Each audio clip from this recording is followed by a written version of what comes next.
My child, stop scrolling. Stop running. This is the moment the battle breaks. I, the Lord your God, have summoned you to hear me right now, because your test is over today, and heaven refuses to stay silent. What you're about to hear isn't just a message, it's a divine intervention, a holy interruption sent to shift everything. So listen closely. Don't blink. Don't back out. Don't come halfway into a word meant to carry you all the way through. I'm going to uncover what's been hidden, answer what's been aching, and call forth what's been buried. If you will stay until the final word, I will mark you with something that cannot be undone. But if you walk away too soon, you'll miss the very word that was custom forged to break your delay.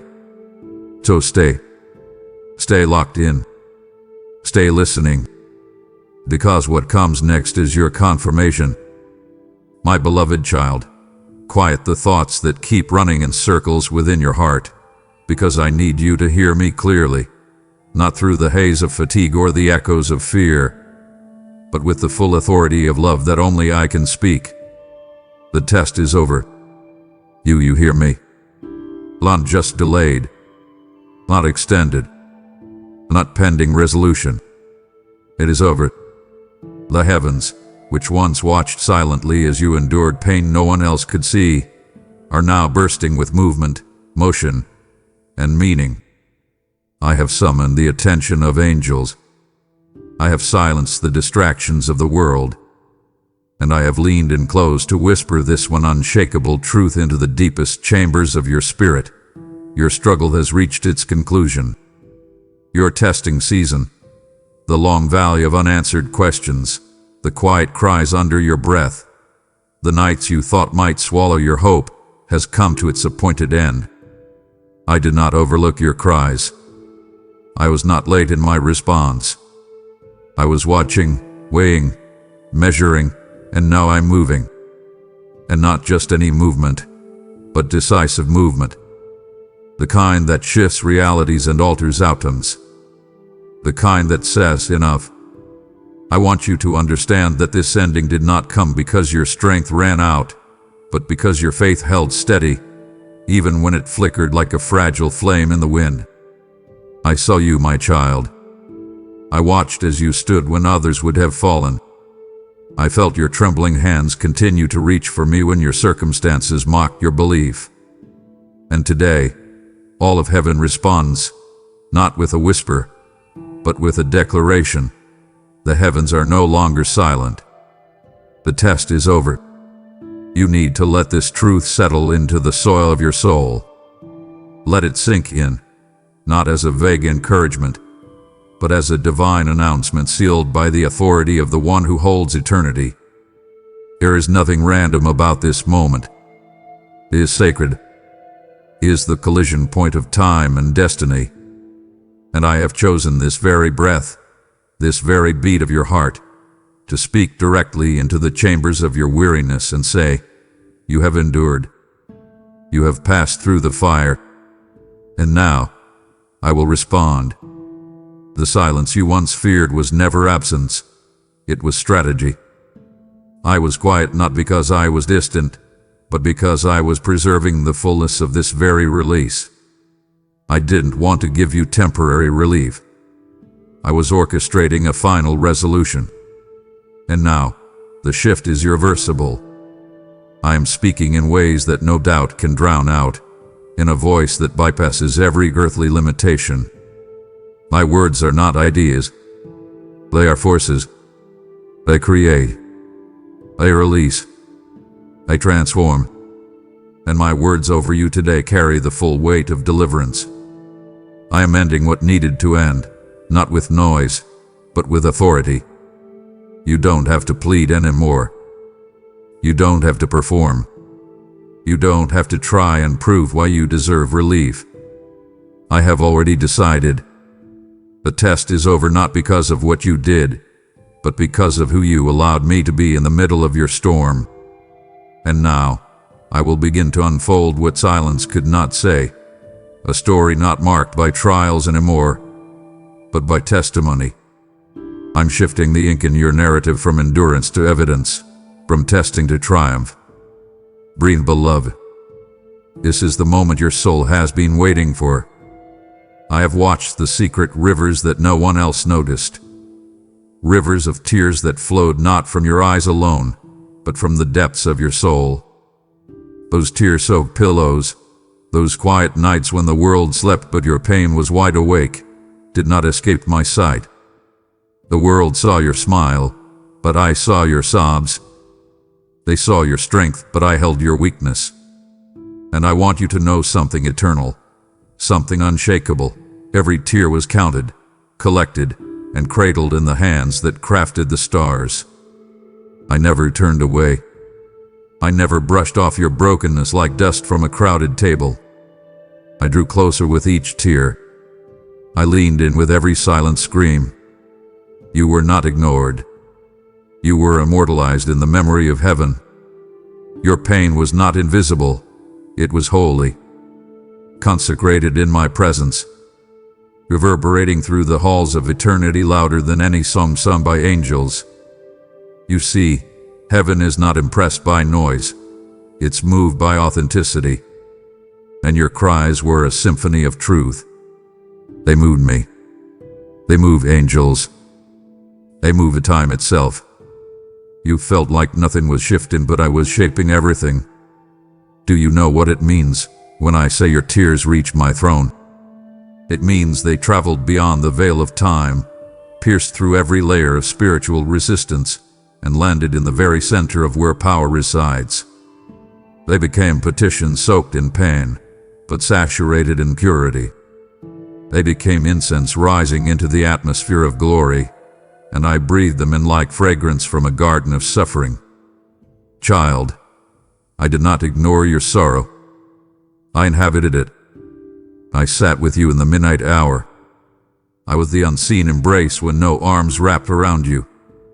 I was the warmth that tried to break through the cold weight of loneliness. I did not need you to speak out loud. Your spirit was louder than words. Every moan, every groan, every silent exhale of despair was heard as if shouted from mountaintops. You think silence meant indifference? No, child. Silence meant sacred listening. And let me say this with all the weight of heaven's language: nothing you went through was wasted. No moment of aching was thrown away. No night of trembling was trivial. The universe may have moved on without acknowledging your suffering, but I did. The throne of the Almighty was shaken with compassion every time your head sank into the damp pillow. And those invisible wars you fought in your mind, the torment, the questioning, the wrestling, they are over now. I have rendered judgment in your favor. I have declared divine compensation for every unnoticed ache.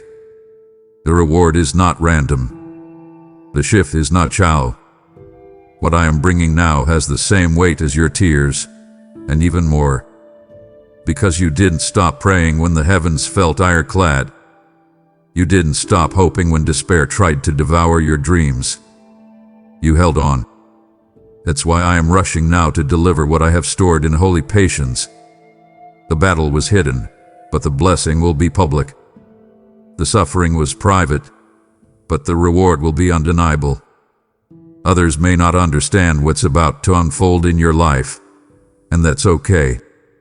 Because this isn't about applause. This is about acknowledgement. I'm acknowledging you in the language only you and I speak. The language of redemption. And listen again. Not one tear dried in vain. The wetness of your agony was watering the soil of your destiny. Those tears were seeds. And now the harvest is upon you. The first fruit of what you thought died in darkness is about to bloom in brilliance. Get ready for compensation without comparison. You were faithful in obscurity, so I'm releasing you into a season of outrageous, overflowing, overwhelming favor.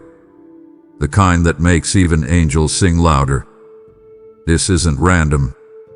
This is righteous. This is restoration. Because your cries cracked open the heavens. And now I am responding with a downpour that can't be delayed. So breathe. Smile again. Weep if you must. But this time, let the tears fall for joy. The throne that received your pain is now issuing your breakthrough. Your tears are returning in triumph. My child, let me open your eyes to something hidden in plain sight. Your testing wasn't measured by how many scriptures you quoted, how many prayers you perfected, or how many answers you grasped. No, the deepest, final question of this divine exam was simpler but weightier than all those things. It was this: would you keep walking when you couldn't see the path? Would you take another step, not because you understood, but because you trusted? That, beloved, with a question. And you passed it, not with flourish, but with faith. Not with confidence, but with courage. Every trembling step you took in the dark was marked in gold in heaven's records. Every time you chose obedience over understanding, surrender over strategy, devotion over definition, I smiled. Because while others demanded clarity, you chose covenant. And that kind of faith is rare. That kind of love is holy. You see, this exam wasn't one the world could grade. They couldn't see the depth of the silence you endured. They couldn't hear the prayers you whispered under your breath, while smiling through cracked lips. They didn't notice the moment you chose to forgive again, even when resentment felt justified. But I saw it. I saw you walk with no map, way with no timeline, love with no applause. That with the exam, you were being tested not just in hardship, but in hiddenness. The classroom was your ordinary days. The question paper was your daily choices. And the answer key was in my heart. The heart that kept watching you grow more beautiful under pressure. You didn't crumble, child. You climbed. And you didn't even know it. You thought you were surviving, but you were ascending. And now, I will reward not just your endurance, but your evolution. Let me say this with holy clarity. You thought you needed answers to keep going, but what you really needed was to keep going without them. And you did. That's why I'm proud of you. You didn't worship me for clarity. You worshiped me in confusion. And that, my beloved, is the truest form of trust. I want you to know that while you waited for direction, I was watching for your devotion. And you gave it, even in the fog, even in the frustration. You never fully walked away, even when your heart felt fractured.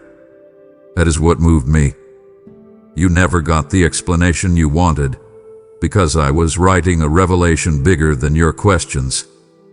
And now, I can finally unfold it. The silence is breaking not because you earned it, but because you endured it.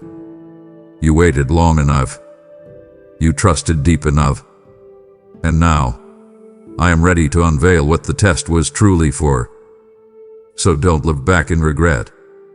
Don't ask why did it take so long. Ask instead, what are you about to reveal? Because now, child, the exam has ended, and the results will be glorious. What's ahead of you will make the years of confusion look like preparation for the breathtaking. And this shift will not just change your season. It will change your identity. No longer the tested, now the trusted. No longer the wandering, now the appointed. You kept walking when the road was invisible. So now, I'm clearing the fog, revealing the horizon, and placing your feet on paths only the faithful walk. This is the reward of silent obedience. This is the honor of hidden perseverance. Get ready to move from mystery into manifestation.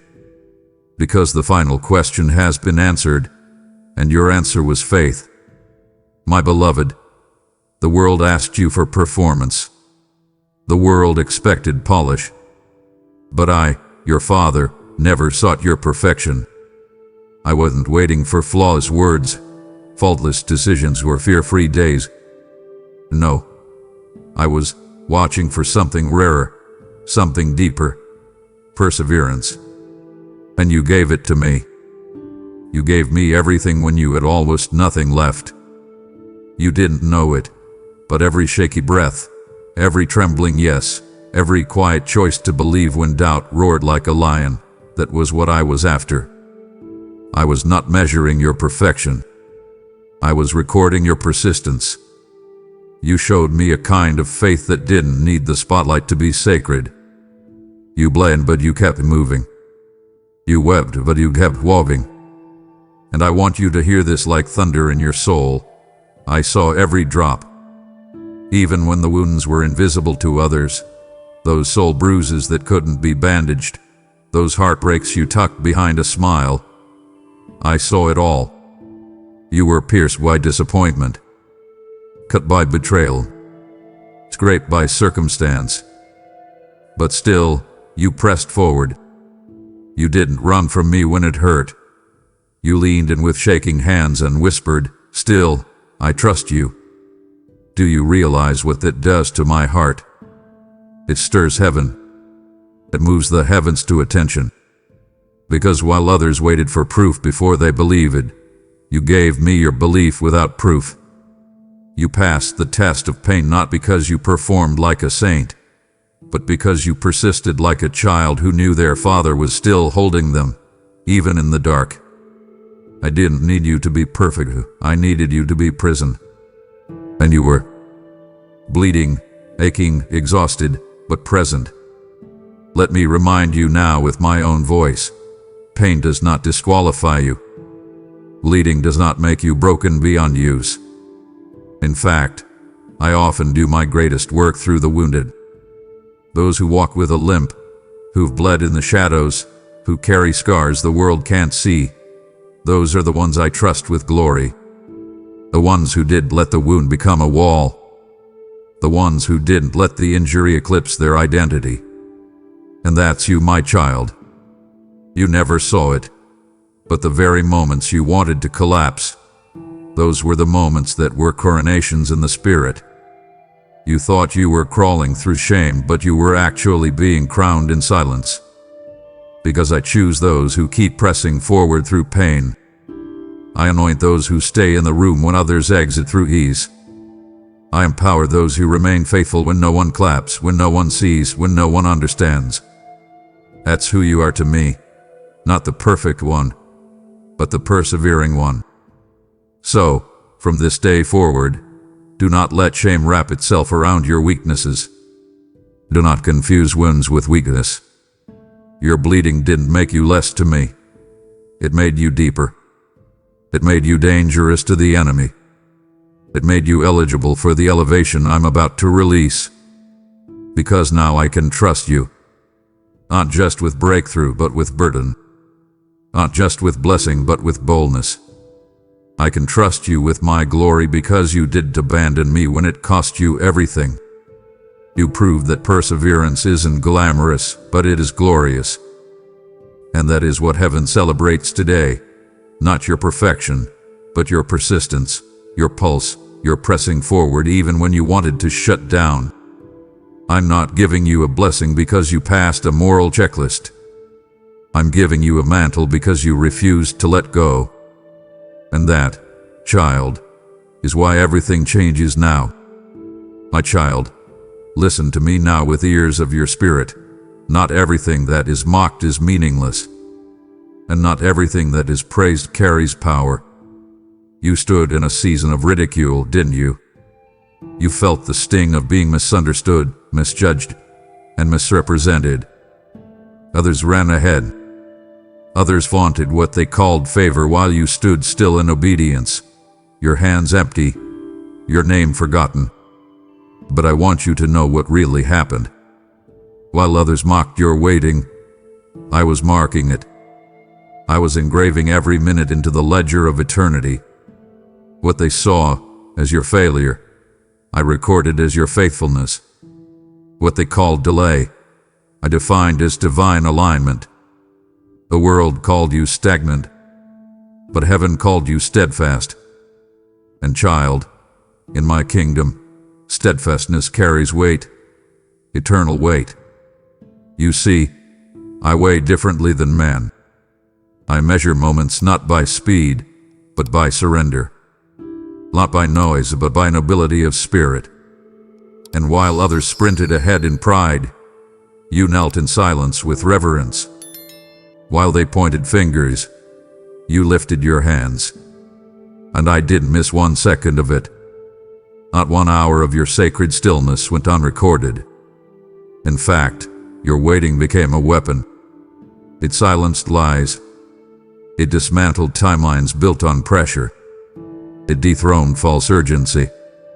And in doing so, it opened the gates for my timing, which is never rushed, never random, never wrong.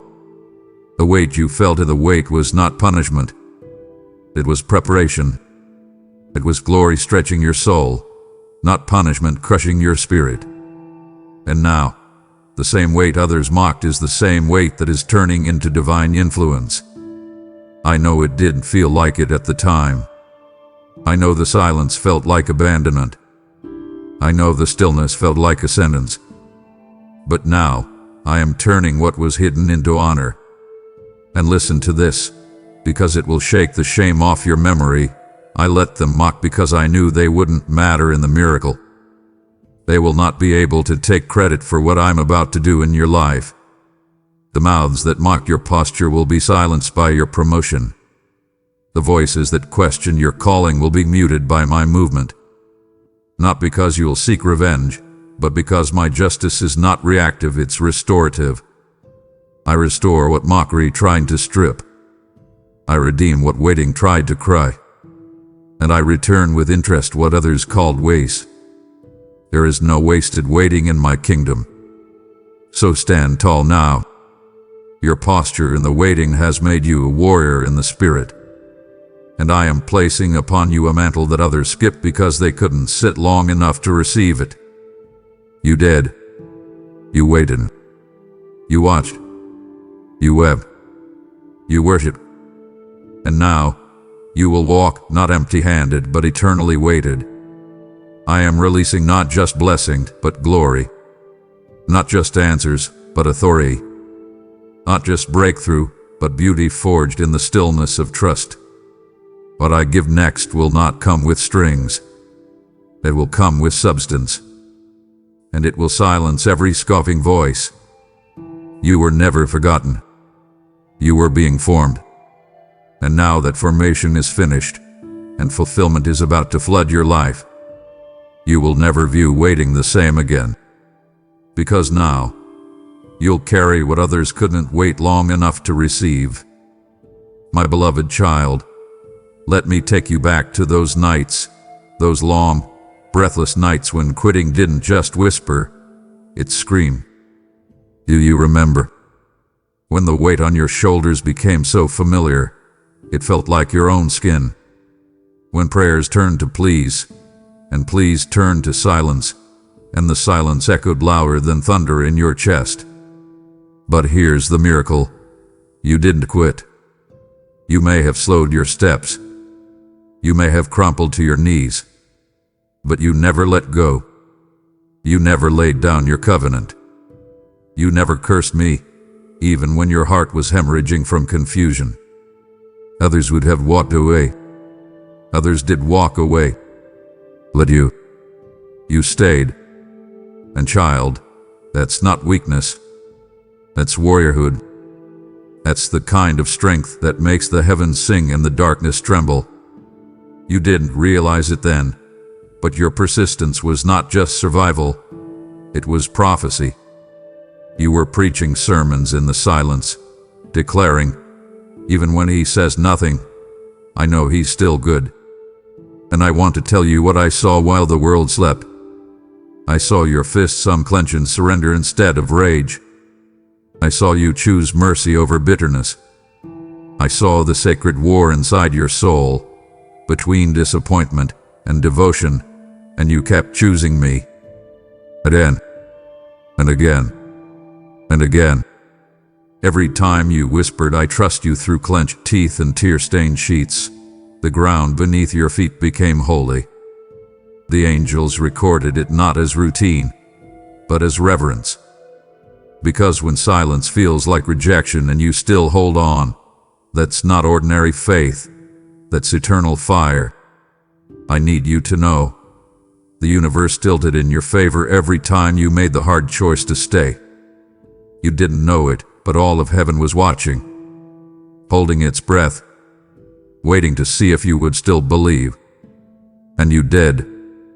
So now I have a divine obligation to respond. Because I do not ignore covenant. I do not overlook faithfulness. And child, what you sowed in surrender is about to return in unspeakable supply. Others may have looked at your life and thought, why haven't they given up yet? But that's because they didn't know what I knew. They didn't see the supernatural scaffolding I was building beneath your brokenness. They didn't hear the covenant you whispered in the dark. They didn't watch the moment you stood up from despair, shaky but still standing. But I did. I was there. And I will not let your loyalty go unrewarded. I will not allow your refusal to curse me to be forgotten. That's why this shift will be so sharp, so swift, so stunning, because I am moving in honor of your restraint. You passed a test most don't even recognize.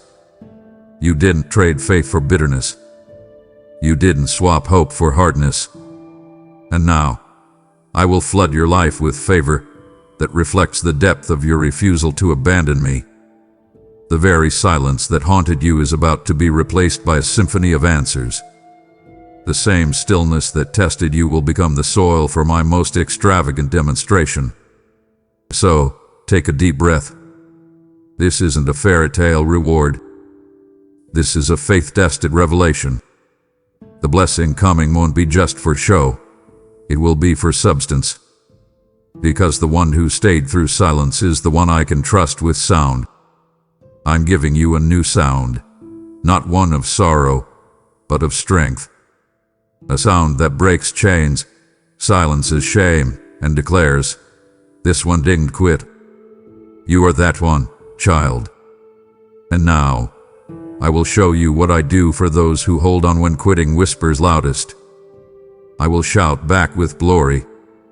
I will answer with fire. I will reward with rest. The time has come, not just for your relief, but for your recognition. And I, the Lord who sees the hidden heart, have come to call your perseverance holy. Listen to me, beloved. Today is not just another day. It is not another mile in the desert, not another chapter of wandering. Today, this very breath, carries a decree from my throne. Heaven has declared it. The test is over. The examination is complete. The trial has ended. You are no longer in the proving ground. You are stepping into the promised place. The pressure to survive, to explain yourself, to defend your choices, to keep pushing when your soul screams for rest. It ends now. I have drawn a divine line in the sand of your suffering. And I have said, this far and no further. You are not under scrutiny anymore. You are under sovereignty. And that shift, my child, changes everything. Let me say it clearly. No more proving. You do not need to prove your strength. You do not need to validate your worth. You do not need to convince anyone of your calling. That season has expired. What I placed inside you is not up for debate. I know who you are. And I'm no longer asking you to carry the weight of identity on wounded shoulders. The page has turned. You don't live in the old chapter anymore. That chapter was survival. This chapter is sovereign supply. That chapter was midnight prayers and morning weariness. This chapter is morning joy that interrupts the pain like sunlight breaking through a prison wall. You are not surviving anymore. You are stepping. Stepping into fullness. Stepping into favor. Stepping into the part of the story where the author himself turns the plot toward promise. Let that truth soak into your soul. The page has turned. And I didn't turn it slowly. I didn't fold the corner with hesitation. I turned it with authority. I turned it with urgency. I turned it with tears in my own eyes because I saw what it cost you to get here. And now that the page is turned, the enemy cannot flip it back. What I've ended, no man can reopen. What I've closed, no shame can resurrect. This is not just a new chapter, it's a new covenant. And in this covenant, you won't have to beg to be seen. You won't have to claw your way into blessings. I'm releasing them not because you shouted the loudest, but because you stayed the longest. You endured the hardest seasons. And now, you will enjoy the most sacred ones. So walk with boldness now. I did not bring you this far to leave you empty-handed at the edge of your becoming. I am delivering joy in full measure, peace without condition, provision without pressure. You are not being rescued, you are being revealed. The page has turned, child, and the ink I'm writing with now is soaked in oil, the oil of anointing, of authority, of arrival. You will feel it. Others will see it. Not because you're trying to prove anything, but because my presence on you will say everything. Welcome to the other side of the test. Welcome to the part of the story where promises wake up and walk into your reality. The silence has ended. The season has shifted. And I, your father, your faithful offer, am writing something undeniable from this moment on. My child, let me open your spirit to something that time tried to conceal. What you called delay, what you whispered about in private, what you wrestled with behind closed doors, was never a denial of destiny. That was divine timing. It was precision hidden beneath the appearance of postponement. I wasn't holding you back. I was holding you together for the exact moment that would carry the greatest weight. You saw time ticking. I saw timing dining. You felt forgotten. I was setting the stage. You thought the blessing missed your address. But in truth, I was guarding what others would have squandered, protecting what pride would have polluted, and preserving what required maturity to carry. I never delayed out of indifference. I delayed out of intimacy, because this unveiling, this shift, this sacred release could not be shared with crowds. It was carved specifically for you. Do you understand what that means? It means that while others sprinted ahead, celebrated milestones, and seemed to leap forward into opportunities, I was hiding something holy just beneath the surface of your stillness. I wasn't just managing your life. I was masterfully aligning every unseen detail with eternal intent. And now, that season of divine delay has completed its work. The veil is thinning. The mystery is becoming movement. And what you feared might never come, the breakthrough, the healing, the clarity, is now stepping out of hiding. I was never late. I was perfecting the path. The delay was never rejection. It was refinement. I was preparing a stage not just for blessing, but for beholding.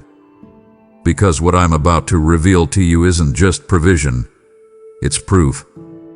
Proof that I never forgot. Proof that I didn't miss the cries you whispered into your pillow. Proof that my silence wasn't distance, it was design. I want you to see how I wrapped your miracle in mystery, not to torment you, but to teach you to trust what couldn't be traced. This delay taught you how to listen when the world was loud. It taught you how to discern when the door remained shut. And now, the unveiling begins.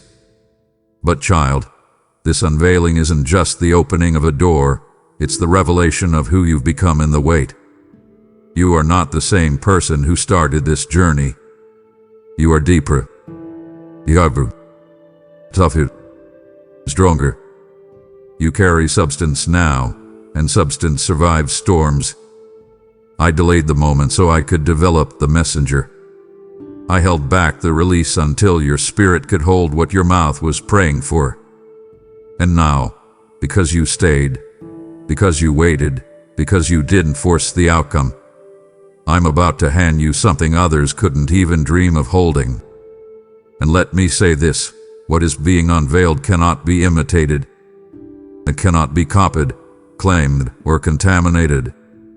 Because it's yours, authored by my hands, sealed with your obedience, released at the intersection of suffering and surrender.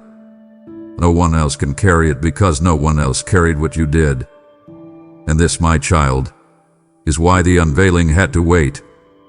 Because what I'm giving you is not a response to pressure. It's a reward for posture. You kept your posture humble, your heart surrendered, your hands open. So now, I'm releasing something tailor-made. And the unveiling won't be subtle. It will be sacred, stunning, and swift. So do not mourn the delay anymore. Celebrate the divine timing. Because the hour has come. And I, your God, am stepping forward, not with explanation, but with evidence. Child, lean in now. This moment requires your spirit to listen beyond what your history tells you. You believe this journey, this relentless wilderness, was about endurance. And yes, you endured. Yes, you survived when everything said you should have sunk. But hear me now. This was never about how much you could carry. It was about what I was preparing to pour, and whether your spirit was ready to receive. You thought I was testing your limits. I was actually enlarging your capacity. You thought the suffering was just proving your strength.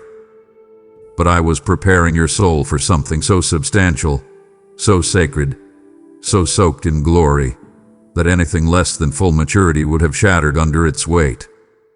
I wasn't demanding endurance. I was delivering elevation, and that kind of rise requires rooting. You see it now. Every delay, every dry place, every confusing season, it wasn't about endurance alone. It was about expansion.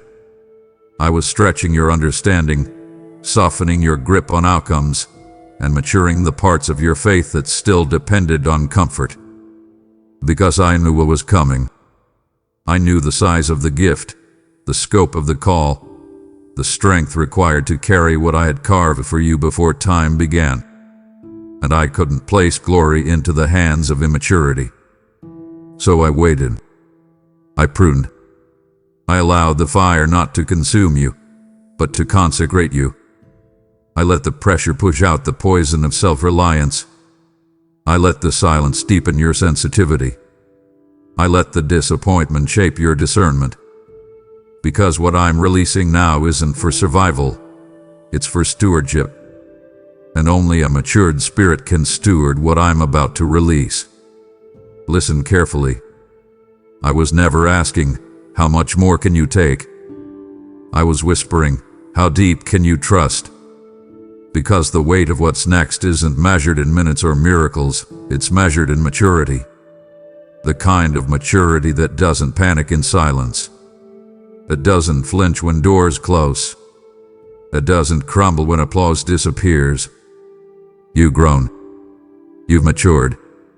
You've come out of the fire with eyes that see differently, hands that carry differently, a heart that hears me clearly. You've become the kind of vessel I can trust, not just with blessing, but with blueprints. You will not just receive, you will rebuild. You will not just overflow, you will orchestrate. Because this next move isn't just about you, it's about the lives your obedience will touch. And so I say to you now, with the full weight of heaven's authority, it begins. The release begins. Not because you've performed perfectly, but because your spirit is finally ready. You've outgrown the old wineskin. You've graduated from the shallow. You've let me shape you in the shadows. And now, child, you are standing in the moment I reserved all along. The release will not trickle. It will flood. And it will not be random. It will be righteous, Because it's not the reward for endurance, it's the result of maturity, and that maturity has made room for manifestation. So receive it now, without apology, without hesitation, without shame. You're not just ready, you're right. And heaven never releases glory to an unripe spirit. So lift your head, spread your arms, breathe in the shift. What I'm pouring out was always yours. I was just waiting until you could hold it. My child, I know the phrase "not yet" has felt like a punishment, like a closed gate when your soul was begging to run. I know how many times you stood at the threshold of what looked like destiny, only to hear the still, small delay. You didn't understand it then. You called it disappointment, disqualification, even divine distance. But now, let me unravel the truth like a sealed scroll opening before your eyes. Every "not yet" was never a rejection. It was redirection. Every pause was protection. Every postponement was a shield. I wasn't saying no. I was saying "not yet" because what I have for you is too precious to be poured into unready places. You weren't being punished. You were being preserved, for release that required timing sharper than a blade, weightier than a mountain, and wiser than the world. You see it now. What felt like a delay was actually a divine dance of orchestration. I was aligning hearts, shifting atmospheres, silencing counterfeit doors that would have stolen your energy and fractured your focus. I was hiding you from assignments that looked good, but carried poison in their promises. I wasn't just delaying you. I was delivering you from distraction. I was waiting not until the world was ready, but until you were rooted. I didn't want you to fumble favor in fatigue. I wanted you to walk in it with fullness. That's why I waited. That's why I whispered, "Not yet." And child, hear me with the ears of eternity. What I'm about to hand you now is not delayed harvest. It's perfectly ripened promise. It couldn't have come a moment sooner. If I had given it earlier, it would have broken you. But now, it will build you. It will bless you without burden. It will pour into you without piercing your peace. You've grown into this moment. Do you realize that? You have stretched, toughened, deepened. What you once would have trampled through, you now approach with reverence. The maturity in you today is the answer to the "not yet" of yesterday. And because of that growth, I can now unlock what I sealed. The treasure I've kept, untouched by time, unspoiled by others, unclaimed by anything false, it's yours. I stored it in silence so the enemy couldn't find it. I buried it in stillness so no counterfeit could claim it. And now, I'm revealing it. With joy, with thunder, with tenderness. You thought you missed it. But child, it was never late. It was waiting on you. Not on your works, not on your perfection, but on your capacity to carry without collapsing. And now you are ready. So don't curse the pauses anymore. Don't mourn the "not yets." They were love in disguise. They were me holding the door until you could walk through without stumbling. They were me whispering, "Wait, child. I have more than you can imagine. And I love you too much to give it to you too soon." And now, with all of heaven leaning in, I declare, the hour has come. The seal is broken. The treasure is unlocked. And the one I preserved it for is you. Child, breathe. Can you feel it? That trembling in your chest isn't fear, it's freedom. The heaviness that sat on your shoulders for so long like a stone throne has been dislodged. The spiritual weight has shifted. The atmosphere that once clung to you like a cloud of questions has cleared. You didn't imagine it. You didn't exaggerate your struggle. The warfare was real, fierce, strategic, suffocating. but it has now accomplished its assignment. And I, the Lord of angel armies, declare, the storm has served its purpose. You were not left in the storm to perish. You were placed in it to be positioned, to see what could only be revealed through the rain. There were roots I needed to dig deeper. There were lies I needed to wash away. There were strongholds I needed to strike with my lightning. And now the sky is parting, not because you escaped the storm, but because you endured it. And child, storms don't leave without leaving evidence. The clouds were thick, but your faith was thicker. The winds were loud, but your worship was louder. I saw you, bracing yourself when no one knew the battles raging inside.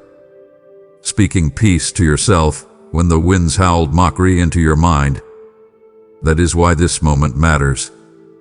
Because I am not just lifting the burden.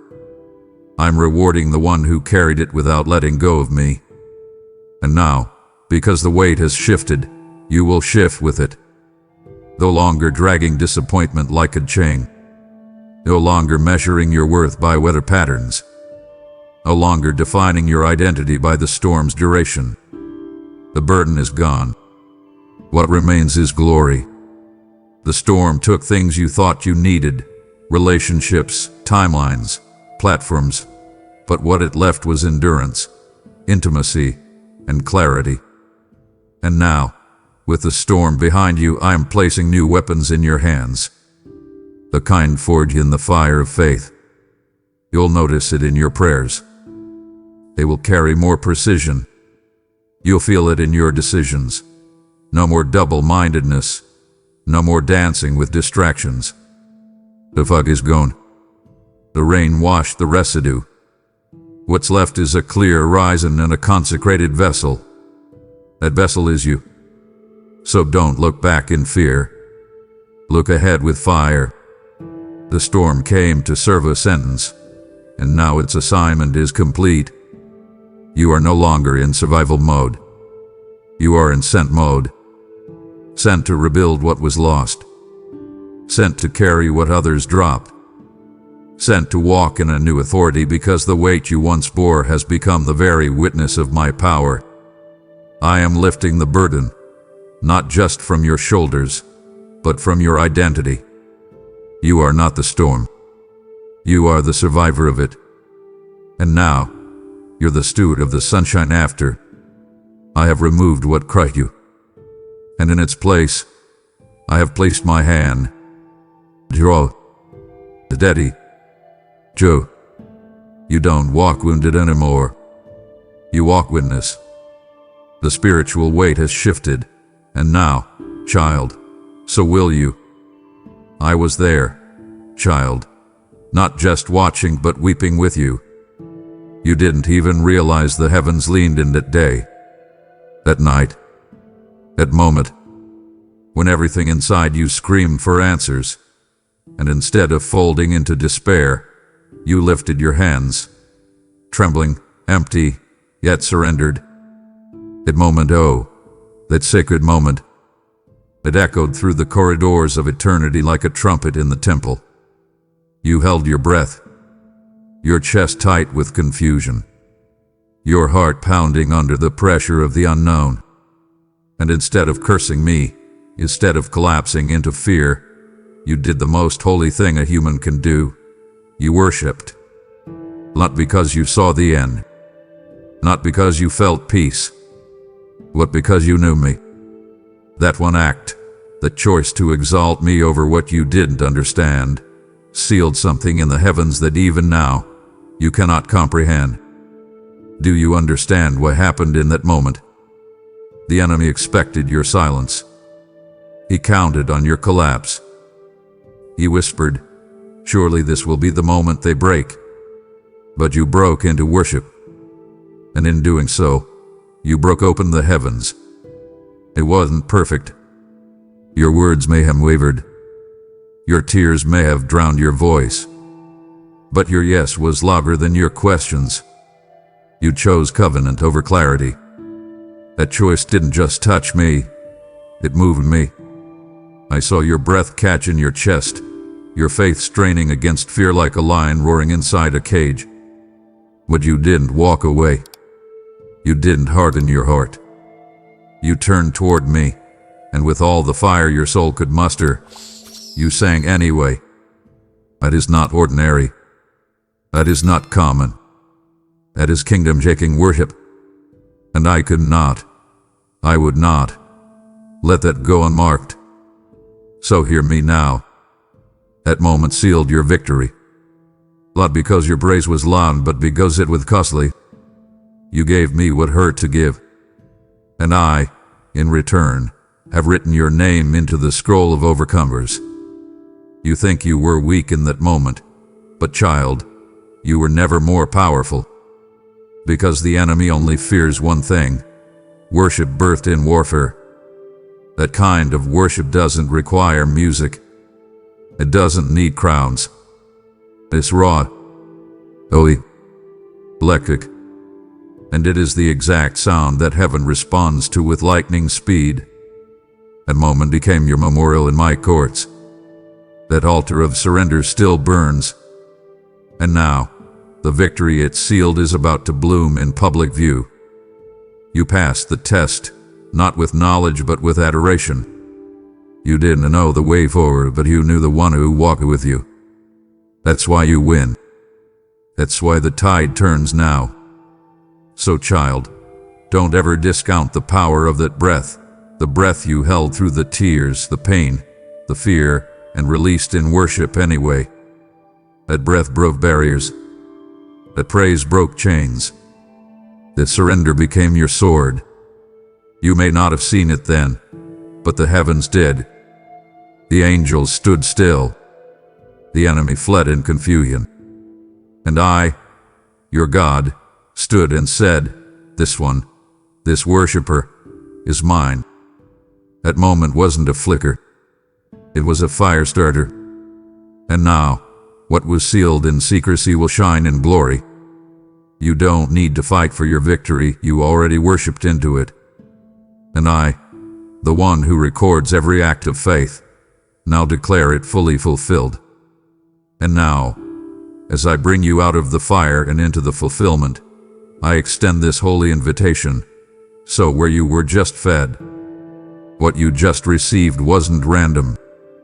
It was manna, straight from my hand to your heart. And now, I'm calling you to multiply that manna, so others, still in their wilderness, can taste what you've tasted. My word says in Isaiah 55:11, "My word shall not return void, but it shall accomplish what I please." And child, you are part of that divine accomplishment. If you feel the fire burning within you, that's me saying, partner with me.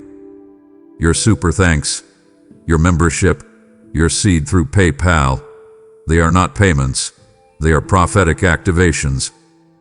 I will bless it. I will multiply it. And I will use it to ignite others who are still walking through their test. Go now. So where heaven just spoke. Child, the world taught you to look for the big battles, the firestorms, the valleys, the giant-slaying moments. But I hid your test not in the chaos, but in the quiet, and the subtle, sacred cracks of your day-to-day life. It wasn't the mountain that proved you. It was a moment you forgave when no one asked for forgiveness. When they never said sorry, never acknowledged the pain they caused, never gave you closure, and you chose freedom over bitterness anyway. You thought that act was small, unnoticed. But child, it shook the spirit realm. Because in that moment, you reflected me. I, too, forgave with no apology given. I too loved when overlooked. And when you did the same, when you chose love in the middle of loneliness, kindness in the face of coldness, that was the test. You didn't just pass it. You revealed yourself. The kind of person you are when no spotlight shines, that's who I bless. And you were beautiful in the hidden places. You chose dignity when you could have chosen revenge. You served when you felt invisible. You remained gentle even when your name was ignored, your gifts dismissed, your efforts forgotten. That, my child, is the weight of glory. That is the kind of obedience no stage can mimic, no platform can produce. The test was never in the storm. It was in the silence that followed, when you had the chance to harden, and instead you softened. When you had every reason to retreat, and you kept showing up. That kind of love is not natural. It is supernatural. And I saw every act, every decision, every tear-soaked choice to stay kind in a cruel world. You didn't need an audience. You had me. And I kept the record. Let me tell you something sacred. Every private decision made in alignment with my heart will now be honored in public. I am a just God. I do not forget faithfulness, especially when it is done in the dark. I am releasing a reward not based on public reputation, but on private reverence. You passed the test in places no one applauded, and now I will crown you in places no one expected. And listen carefully. The fruit I'm about to pour into your life will confuse those who overlooked you. They won't understand how favor found you. But I will. Because I watched the hidden tests. I watched the moments you could have turned inward, but chose to bless outward. I watched the humility that wrapped around you like a robe when pride tried to seduce your spirit. I watched the kindness that rose out of you like a psalm, and I'm singing it back to you now in reward. To hold your head high. You didn't miss your moment. You were made by your moments. The ones others never saw. The ones I etched into eternity. The test was hidden in the mundane, but the reward will not be. You will be visible, tangible, overwhelming, and it will be fitting. Because the one who passed in silence now walks into supernatural sound. You, my beloved, will shine, not because you shouted your worth, but because you quietly lived it. And heaven saw it all. Listen closely, child. I want to tell you the truth that hell never wanted you to hear. You were never fragile. You were forged. Behave. Ever. Refined. Not because you were perfect, but because you kept showing up. You were dragged through fire, yes. But the fire didn't break you. It built you. The heat that came to destroy you ended up becoming your holy furnace of transformation. The enemy underestimated you because he mistook your tears for weakness. He saw the shaking in your hands and thought you'd fall. You watched the weight of waiting wear on you and whispered, "They'll quit soon." But what he never factored in was your faith. And faith, my child, even in its smallest whisper, is indestructible. Let me tell you what I saw that he didn't. I saw the mornings you got up when you had no reason to. I saw the moments you clung to promises that hadn't yet shown up. I saw the nights you laid in silence, not knowing what tomorrow held, but still whispering, "I believe." That, beloved, is the faith that forges warriors. That is what turned your fragile moments into fire-forged resilience. And now, hear me. I am revealing the truth of who you are. No longer will you see yourself as barely hanging on. You were becoming strong in the furnace. The battle didn't break you. It birthed you. You were not fragile glass. You were molten gold. Softened by sorrow, shaped by surrender, strengthened by the Spirit. And what has emerged from this process is a version of you that the enemy cannot intimidate, cannot infiltrate, and cannot imitate. Do you know what it means to be forged in faith? It means you don't just believe when it's easy. You believe through fire, through silence, through setbacks, through storms. And every time you chose to stay planted when you could have uprooted yourself in fear, you added another layer to your armor. And now, you don't just carry faith, you embody it. Your scars tell the story of survival. Your posture now carries a weight of spiritual authority you never asked for, but have rightfully inherited. You've been through too much to go back to shallow waters, and I didn't bring you this far to leave you fragile. I brought you here so you would realize what you've become: unshakable, untouchable, unfolding with glory. And the enemy is terrified of what you're about to walk into, because you're no longer the same person he tried to break. So rise now, not timidly, but triumphantly. You are not fragile. You are forged. Your tears were holy water on the anvil of heaven. Your pain with the pounding that shaped your purpose. And now I am sending you forth, not limping but burning with purpose. You carry fire. You carry faith.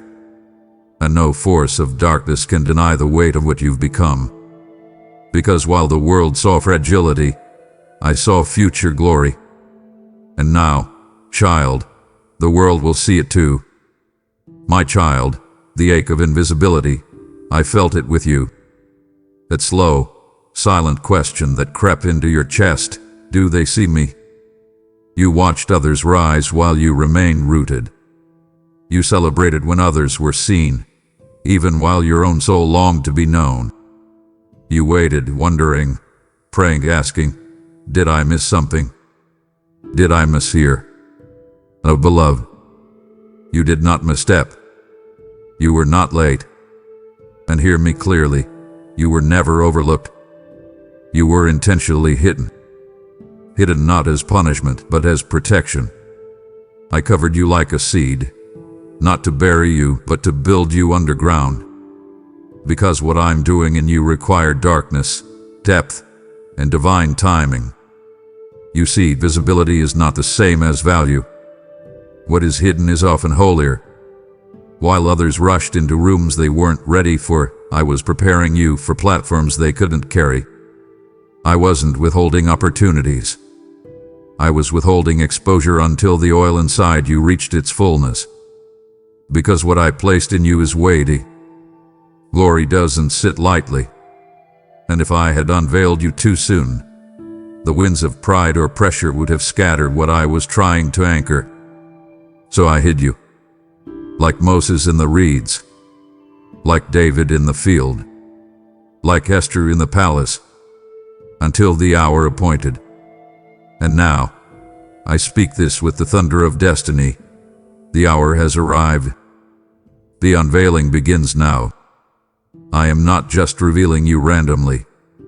I am revealing you righteously. With precision. With intention. I've prepared the room, the audience, the timing, and most importantly, you. No longer the hidden one, now the heralded one. Not for your glory, but for mine. Because when I reveal, it's not just a spotlight. It's a summoning. I am calling you forward into the role I reserved, one that couldn't be stolen, duplicated, or denied. I've kept it sealed until now. And those who wondered where you were will soon wonder how you carry such weight. They'll ask, when did this happen? But I will know, it happened in the hidden. It happened in the pressing. It happened in the quiet obedience of years they never saw. To walk forward with confidence, not arrogance. You were not made in the noise. You were made in the knowing. Knowing me. Knowing my voice. Knowing your worth when no one clapped. That kind of identity cannot be shaken. That kind of confidence cannot be manufactured. It can only be forged in the secret place. And now, the secret is out. You are my chosen. My anointed. My appointed. And I, the God who never overlooks, am revealing what I have preserved in power. The curtain is lifting. And you, child, are stepping into your divine unveiling, not for applause, but for assignment. My precious one, I need you to hear this, and not with your ears, but with your spirit. You were never alone in the fire. You may have felt abandoned. You may have cried out into the silence thinking, where are you? God. But the truth, the eternal, undeniable, unshakable truth, is that I was there, not standing at a distance, analyzing your pain, not pacing heaven, hoping you'd survive. No, I was right inside the flame, right beside you, in the very center of the heat. My presence was in the pressure. My glory was in the grit. The fire didn't prove I had left. It proved that I was faithful enough to enter it with you. You were never a lone survivor. You were always a divinely accompanied vessel of victory. Let me remind you of what happens when I enter the fire. It loses its power to consume. You didn't burn up, did you? You came close. You felt the singe of loss, the scorch of sorrow, the sting of betrayal. But the fire did not destroy you, because I was inside of it. And when I enter a furnace, flames bow. They still roar, yes, but they cannot devour. You've wondered why you didn't come out smelling like smoke, why your mind didn't fracture, why your spirit wasn't crushed beyond repair. This is why. Because my bread is preserved but pain the other way pulvering. And more than that, I don't just preserve you. I transform you in the fire. You walked into it bound by things you didn't even know had attached themselves to you. Fears, old identities, generational shame. But you're walking out of it free. Liar. Sober. Stronger. Refined. Because fire that burns without me destroys. But fire that burns with me refines for destiny. There were moments you didn't know how to pray. Moments when the heat stripped your strength and the darkness closed in. And still, you moved. Even if it was just a crawl. Even if it was just a tear. Even if all you could do was whisper my name. That whisper was enough to part atmospheres. That breath was the proof that I was still inside of you, whispering back, I'm still here. I didn't abandon you to the furnace. I joined you inside it. And that changes everything. You may have felt the heat, but you were never exposed. You were cloaked in my presence, covered by my hand, surrounded by a glory no fire can penetrate. And now that you're emerging from it, the evidence of my presence will be seen on your life. So don't hide your fire. Don't silence your scars. What you've been through is your badge, your banner, your breakthrough testimony. Others will ask, how did you survive that? And you will answer, because he walked through it with me. Not beside, inside. And I will use your story to ignite freedom in others who are still in the furnace, still wondering if they've been forgotten. They haven't. And you, my beloved, are the living, breathing, burning proof. I was in the fire. I am the fire. And I never let go of your hand. Come closer, child. There's something sacred I need you to receive deep into your spirit. The battle wasn't the end. It wasn't the climax of your story. It was the preparation ground for the promise I'm now releasing. You see, I'm not just a deliverer who pulls you from danger. I'm also the God who ushers you into destiny. And what I am doing now is not just about survival. It's about arrival. You've left the battlefield. But now, you're stepping into the blessing the battle qualified you for. The warfare wasn't random. It was rehearsal, training for the weight of what I'm about to pour out. You didn't just survive hell. You were being strengthened for heaven's release. You didn't know it at the time, but every tear you cried was watering the ground of promise. Every night you laid awake, interceding, was writing blueprints in the Spirit. Every time you chose to love, to forgive, to press forward when bitterness tried to root itself, you were building a foundation. And now, the structure is ready. I'm not just giving you peace after pain. I'm giving you purpose through it. The very wounds that bled in the battle will become the wells that feed others. And the ground that once held your warfare will soon sprout your harvest. Because I never waste a war. I never leave my children bruised without sending blessing in equal measure. And this next season is not about contending. It's about collecting. But let me warn you, in love, the blessing requires just as much focus as the battle did. Do not sleep now. Do not coast. Do not assume it's time to relax. It's time to receive. To stretch you.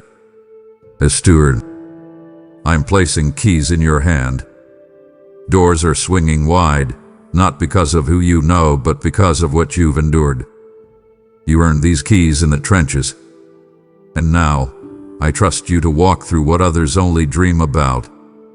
This is not just restoration, it's release. You've wept long enough. Now you will walk. And what you walk into will not be small, scattered, or stolen. It will be secure, sacred, and stunning. Because the blessing was always attached to the battle. You didn't fight for nothing. You fought for this. So open your hands. Lift your head. The season of contending is giving way to completion. What you fought for is here. What you prayed for is unfolding. What you couldn't even articulate, what was too deep for words, is now being answered with visible glory. You didn't just win the battle. You won the blessing. And I, your God, am delivering it with joy. I remember when you cried out, when the winds grew wild, when the waters threatened to rise above your soul, when the forecast of your life turned from sunshine to sorrow in a single breath. You pleaded, God, please make it stop. And I heard you. I heard every word. Every tear that dropped from your eyes became a sacred echo in my throne room. You didn't cry into emptiness. You cried into eternity. But listen closely now, because you must understand this. While you asked me to remove the storm, I chose instead to redeem it. I didn't stop the winds. I anchored your spirit. I did calm the seas on your command. I calmed you in the middle of the storm. Not because I wanted you to suffer, but because I wanted you to see what I saw in you all along. You didn't know how strong you were until the storm came. And that's the miracle, isn't it? The very thing you thought would break you revealed the power I'd buried deep within your being. Do you remember the moment you realized you hadn't quit? That moment when, despite every reason to give up, you didn't. That was me. That was my spirit rising within you. That was the holy grit of heaven working through your fragile frame. You saw weakness. I saw warfare. You saw confusion. I saw courage. Because you weren't just surviving. You were shifting. Every storm has a purpose, and this one. It was to introduce you to the version of you that only pressure could reveal. You've now met the you that can't be crushed, the you that won't bow to chaos, the you that holds on to my word when everything else is sinking. You asked me to stop the storm because you didn't know you were built for it. But now you do. Now you know what you're made of. Not just skin and soul, but spirit and steel. Now you know how to walk on water with your eyes locked on me. Now you know what it feels like to roar with worship while the sky shouts fear. That kind of strength doesn't come from sermons alone. It comes from storms. And now, you will carry this strength with a sacred stillness. You won't be shaken like before. You won't doubt so easily. You've seen too much. You survived too much. And I will use this storm as the stage for your next level. People will marvel at your resilience. But only you and I will know. It wasn't built in comfort.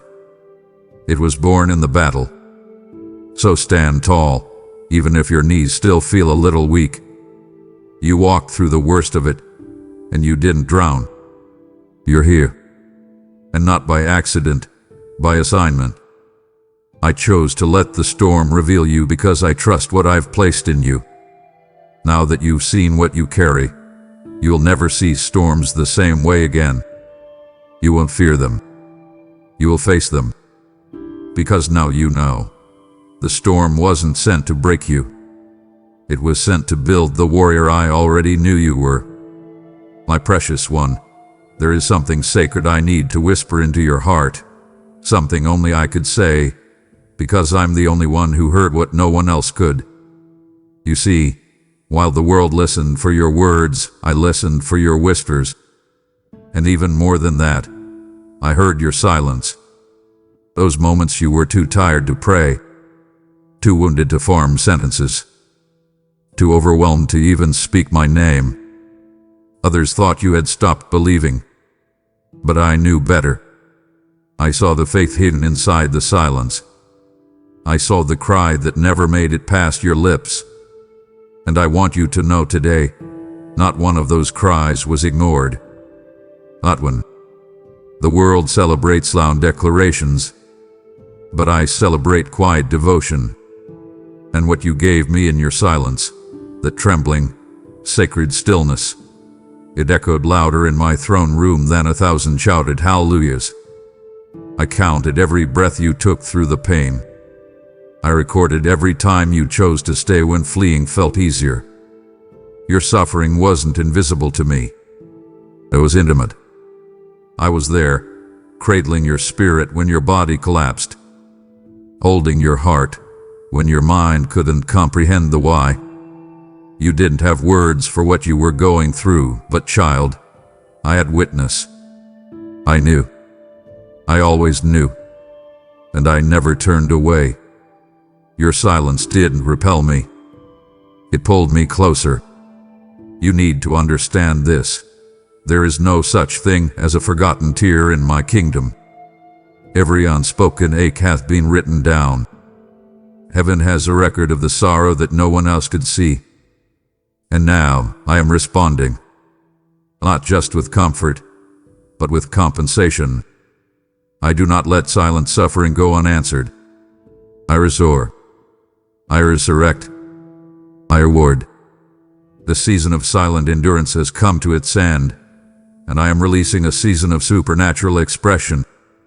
What you couldn't articulate then, I will now declare over you in demonstration. What you couldn't voice in weakness, I will now shout over you in victory. You thought your silence made you invisible, but in truth, it made you irresistible to me. I was drawn to your unspoken faith like a fire to dry wood.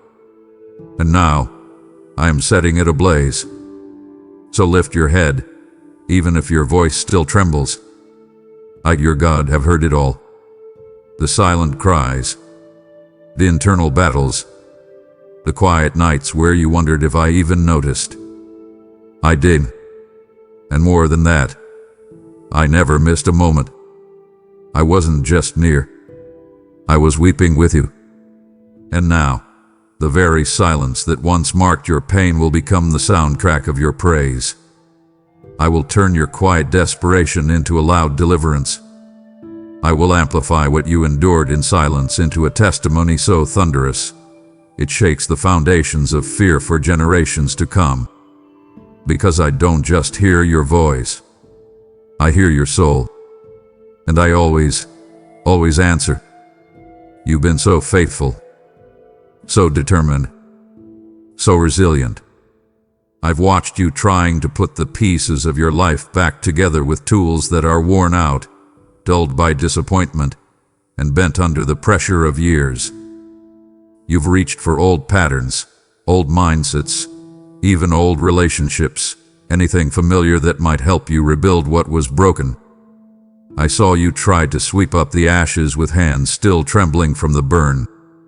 I saw you kneeling over the ruins, whispering, Lord, if I could just fix this, if I could just make it work again. But hear me now, you were never meant to rebuild with what broke you. The tools of your past cannot carve the shape of your future. And now, I, your God, am stepping in, not just to help, but to equip. This moment marks a divine exchange. I'm taking those broken tools, the self-reliance, the performance-driven faith, the fear-masked strategies, and I'm placing into your hands instruments of breakthrough. What does that mean? It means you will no longer operate from exhaustion, but from anointing. It means you will build not from trauma, but from truth. I'm giving you new blueprints, new strategies, new alignments, divine wisdom that doesn't come from books, but from the breath of my spirit. And listen closely. I'm not just giving you tools for your own restoration. I'm giving you keys for others, too. The tools I place in your hands will unlock doors for generations. Your breakthrough won't stop with you. It will ripple through bloodlines, cities, even nations. Do you feel the shift in your hands even now? The old grip is being loosened. The striving is lifting. What once felt like trying to hammer destiny out of dust is now transforming into holy craftsmanship. You're no longer scavenging in the ruins. You are building on revelation. And I will show you how. I will teach you what to release and what to retain. I will train your hands for war and your fingers for purpose. These tools are not physical, they are spiritual. Discernment sharper than any sword. Peace so weighty it silences storms. Love so violent it casts out fear. You will speak and systems will shift. You will move and atmospheres will bend. Because what I place in your hands now is not weak. It's wielded with heaven's authority. So take a deep breath, child. Drop the broken pieces. You don't need them anymore. You've graduated from gathering scraps to carrying solutions. This is the season of supernatural construction. And the one who builds with you is me. Together, we will shape what eyes have not seen, ears have not heard, and hearts have not conceived. Because I'm not just restoring what was lost. I'm building what's never been seen before. And I'm building it through you. You've been waiting, and waiting, and waiting. It's felt like your life has been on pause, like every time you were ready to move, something unseen came and pressed delay. You've watched others pass you by, celebrated their breakthroughs while silently wondering when it would be your turn. I saw you, biting your lip to hide the ache, clapping for others while silently asking me, God, did I do something wrong? But child, listen to me now with the fullness of heaven ringing behind every word. You did nothing wrong. The delay was never punishment. It was protection. What was meant to delay you has actually been deepening you. Your roots have grown strong, deep into my word, deep into my presence, deep into trust that cannot be shaken by time or storms. Because when the fruit comes, and it will come, it must be able to last. And lasting fruit can only grow from anchored roots. You thought I was withholding. I was actually weaving strength into your spirit, weaving clarity into your calling, weaving resilience into your responses. And now that weaving is complete, the weight wasn't wasted, it was doing work underground. And the reason the enemy couldn't stop you, even when he tried, is because he couldn't see the depth I was forming within you. And now, child, I announce to you as your God, your Father, your Defender, the season of sudden fruit has arrived. But this time, it won't come with striving. It won't come with sorrow. It won't come with the heaviness of having to make it happen on your own. Because the soil has been sanctified, and the roots are ready. This is the kind of harvest that feels like a sigh after years of holding your breath. The kind that doesn't just bless you, it stuns you. The kind that comes quickly, not rushed, but right. Doors that had been welded shut will now swing open with ease. Conversations that were once strained will now flow with peace. Relationships that fractured will either be restored or replaced. And you will walk in this new season with grace, with joy, and with strength you didn't know you had. You are not the same person who started the wait. You are wiser now. Tougher. Younger. You're not entering this next chapter as a beggar, but as a builder. And what you build now will carry eternal weight. Don't know more mowing the delay. It didn't rob you, it rooted you. And the fruit that now begins to sprout in your life will not come and go with the seasons. It will remain. It will multiply. And most of all, it will be anointed. Because I don't just grow things for show, I grow them for substance. And what I'm doing in you now will feed others who are still in their delay. They will see your fruit and know, waiting on me is never wasted. And you, my beloved, are the living proof. There is something we must confront together, something you've tucked away in silence, too afraid to speak aloud, the grief. Yes, I saw it. The pain of what slipped through your fingers, the disappointment of what didn't work out, the silent ache of dreams you buried without ceremony. You didn't just lose things, you lost parts of your heart in the process. And the world kept moving as if nothing happened. But I never looked away. I never shrugged it off. And I never called it small. What you lost mattered to you, and therefore it mattered to me. I recorded every silent sigh, every unanswered question, every moment you sat staring into the unknown asking, why would you let this happen? But now I need you to understand the mystery that pain never explains in the moment. What you lost was not the end. It was the beginning of something sacred. I am the God who resurrects, yes, but I am also the God who redeems. And there is a kind of redemption that only flows through loss. Not to punish, but to position. Not to devastate, but to detangle you from what would have hindered your fullness. You saw the closed door and grieved the opportunity. I saw the future that would have kept you bound. You saw the failed relationship and questioned your worth. I saw the emotional dependency that would have clouded your discernment. You saw the collapse. I saw the clearing of the ground so I could plant something that would actually last. I didn't steal from you. I saved you. Because, child, what's being birthed now, it couldn't have come through comfort. It required surrender. And that surrender came when you had nothing else left to hold. That moment when you said, God, I don't understand, but I still choose you. That was your birthing cry. That was the sound that heaven had been waiting for. The cry of one who is no longer relying on outcome, but is anchored in identity. The moment you surrendered, I began building. And what I'm building in you now isn't fragile, rushed, or surface level. It's deep. It's holy.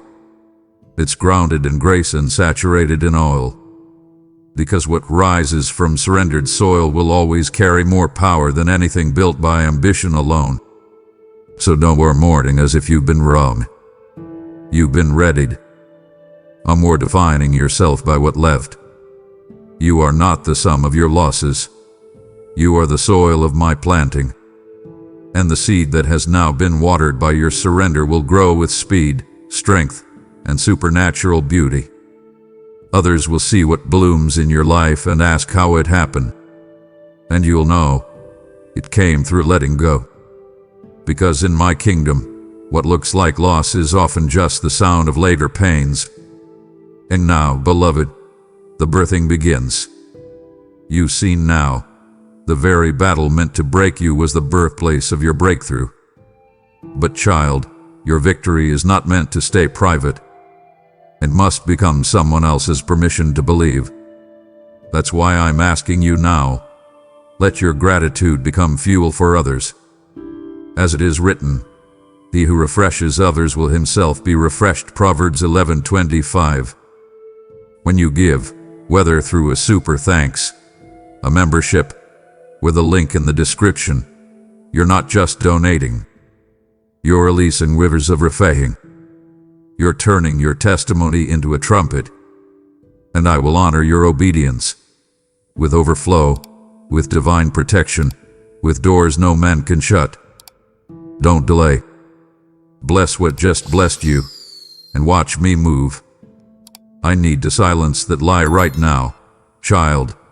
The one that's whispered, you missed it. The one that crawled into your thoughts on the hard days and hissed, you took too long. You made too many mistakes. You're too late. That lie has lingered like fog, making you doubt yourself, delay decisions, and dilute your dreams. But I'm stepping into that mental battlefield with a sword of truth, and I'm slicing through every tormenting thought. You didn't miss it. You didn't ruin it. You didn't delay your destiny beyond reach. What I've spoken over your life is not fragile.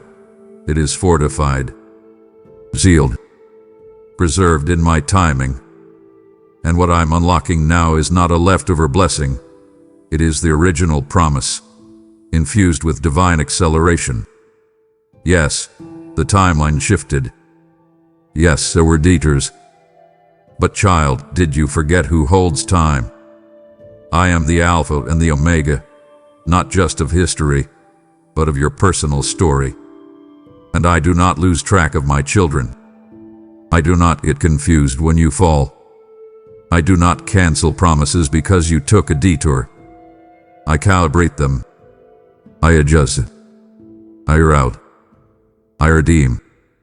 You think you lost time, but what you really gained was depth.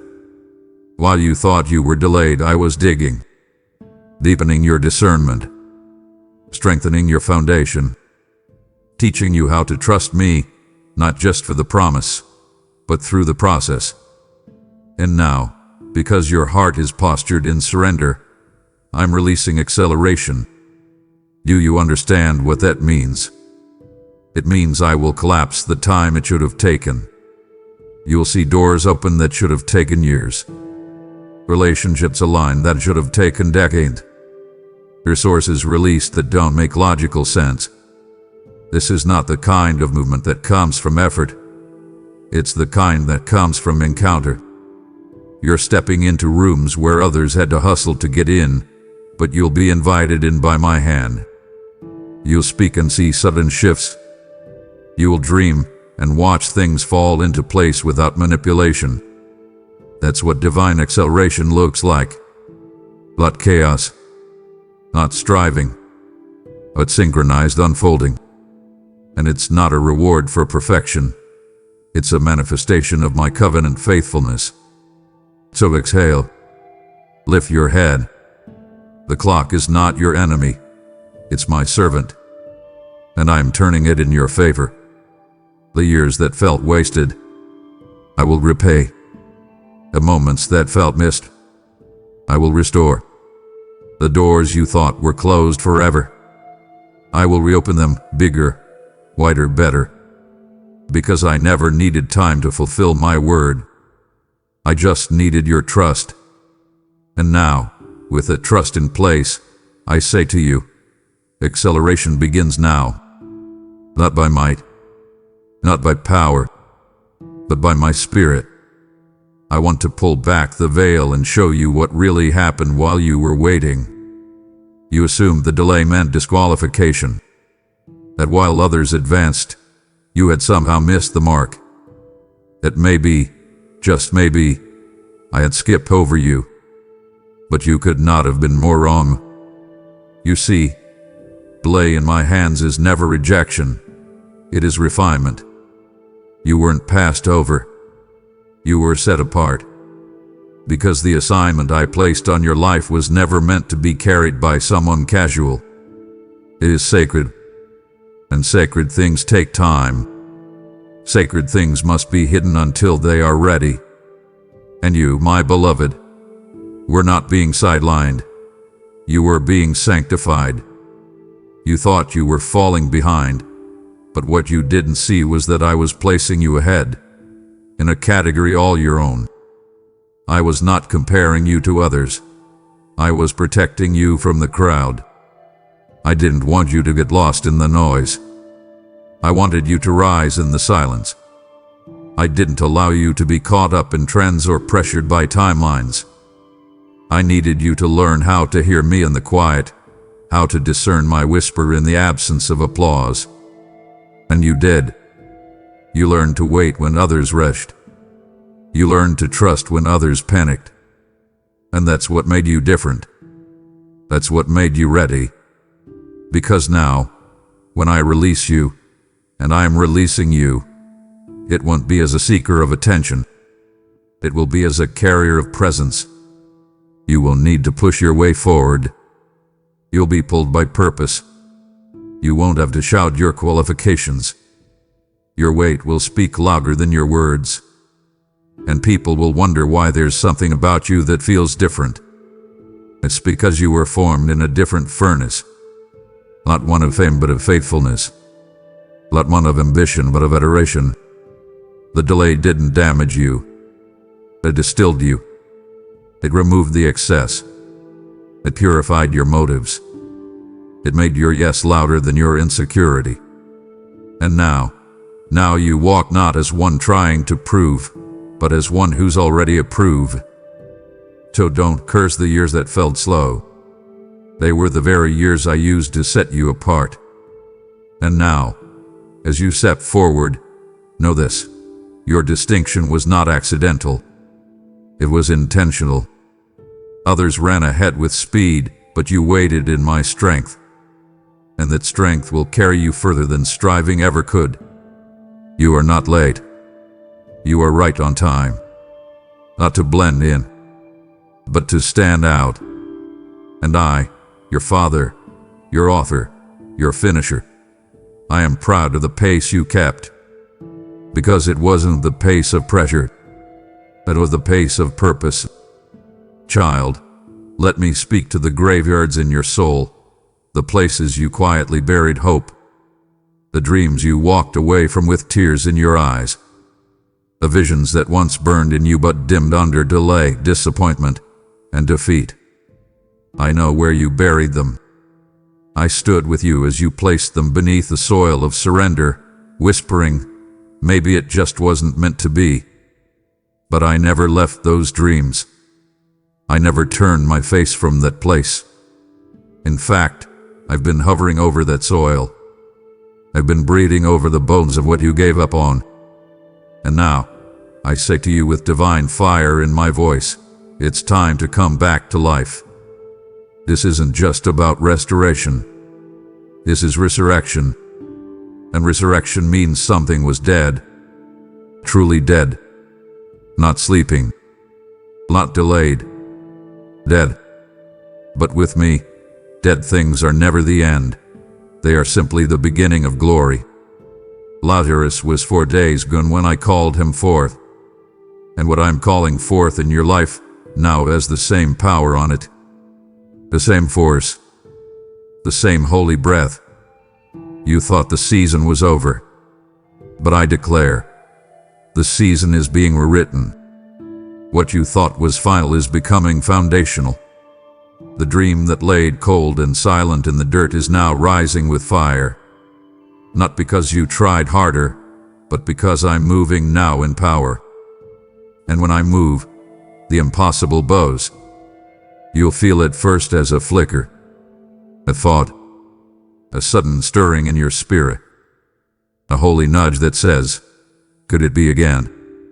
That's not your imagination. That's resurrection wind. It's me breathing where you stopped believing. I'm touching the places you closed off. The creative ideas you once danced with in secret. The promises you shelved. The callings you boxed up because they felt too heavy. I'm peeling back the stone you placed over those tombs. And child, I'm not asking for your permission. I'm calling it forth. Because what I started in you wasn't seasonal. It was eternal. And I finish what I start. So get ready. Because what's about to rise from the dust will look like what died. It will be stronger, more refined, more aligned with heaven's agenda. And you will not just receive the resurrection. You will become it. The walking, breathing sign of what happens when my breath hits barren ground. You are not too late. The dream is not too far gone. This is not the end. This is the awakening. And I, the resurrection and the life, am calling it all back to life. Beloved, do you realize what's been true all along, even in the middle of your fiercest warfare? You weren't just trying to win. You weren't scrambling, hoping for an outcome, grasping at the threads of possibility. You were already victorious. Yes, even before you felt the winds shift, even before you saw any results, even before the breakthrough ever touched earth. The outcome was sealed before the battle even began. You've been standing in a fight that had already been won in the spirit. You didn't need to earn the victory. You needed to remember it. You see, this battle was never about whether I'd come through. It was about whether you would believe what I already declared. And you did. Even in weakness, you chose to believe. Even in fear, you kept your footing. Even when your knees buckled under the weight of confusion, you did not let go of my word. And that, child, is the posture of one who fights from victory. Because the enemy never truly had a shot at winning. All he could do was try to convince you that you were losing. He wanted you to believe that your delay meant denial, that your silence meant abandonment, that your struggle meant defeat. But he underestimated the power of your position. Because when you know who you are in me, when you know you are covered, crowned, and called, even the fiercest storm cannot dethrone your authority. Do you understand the weight of what I'm saying? Your identity as a victor is not based on what you feel. It's based on what I finished. On the cross, I didn't just forgive your sin. I crushed your opposition. I stripped hell of its authority. I declared, once and for all, that nothing formed against you would prosper. And no weapon, no word, no steam could override the outcome I secured with my own blood. And now, you walk in that lineage. You carry that authority. You aren't just a believer. You are a walking manifestation of victory. And the more you realize that, the more powerless the enemy becomes in your life. So shift your stance. You don't have to live like you're trying to win something uncertain. You're walking in the reality of what's already done. The enemy doesn't fear your effort. He fears your awareness. Because the moment you realize you've already won, his hold breaks. The striving ends, and your faith becomes a roar that silences darkness. You've been fighting from victory, child. And now I want you to live from it too. Lift your head. Straighten your back. You are not on the battlefield hoping to win. You are standing in the aftermath of a war that's already been won. And the spoils are yours. There's something deeply holy I need to tell you right now, and I want you to hear it straight from my heart. I've always seen you. Even when you didn't see yourself. Even when you dismissed your own value. Even when you questioned your purpose, your worth, your voice. When you felt unseen by others, overlooked, underestimated, even invisible. I never lost sight of you. I saw the courage it took just to keep moving.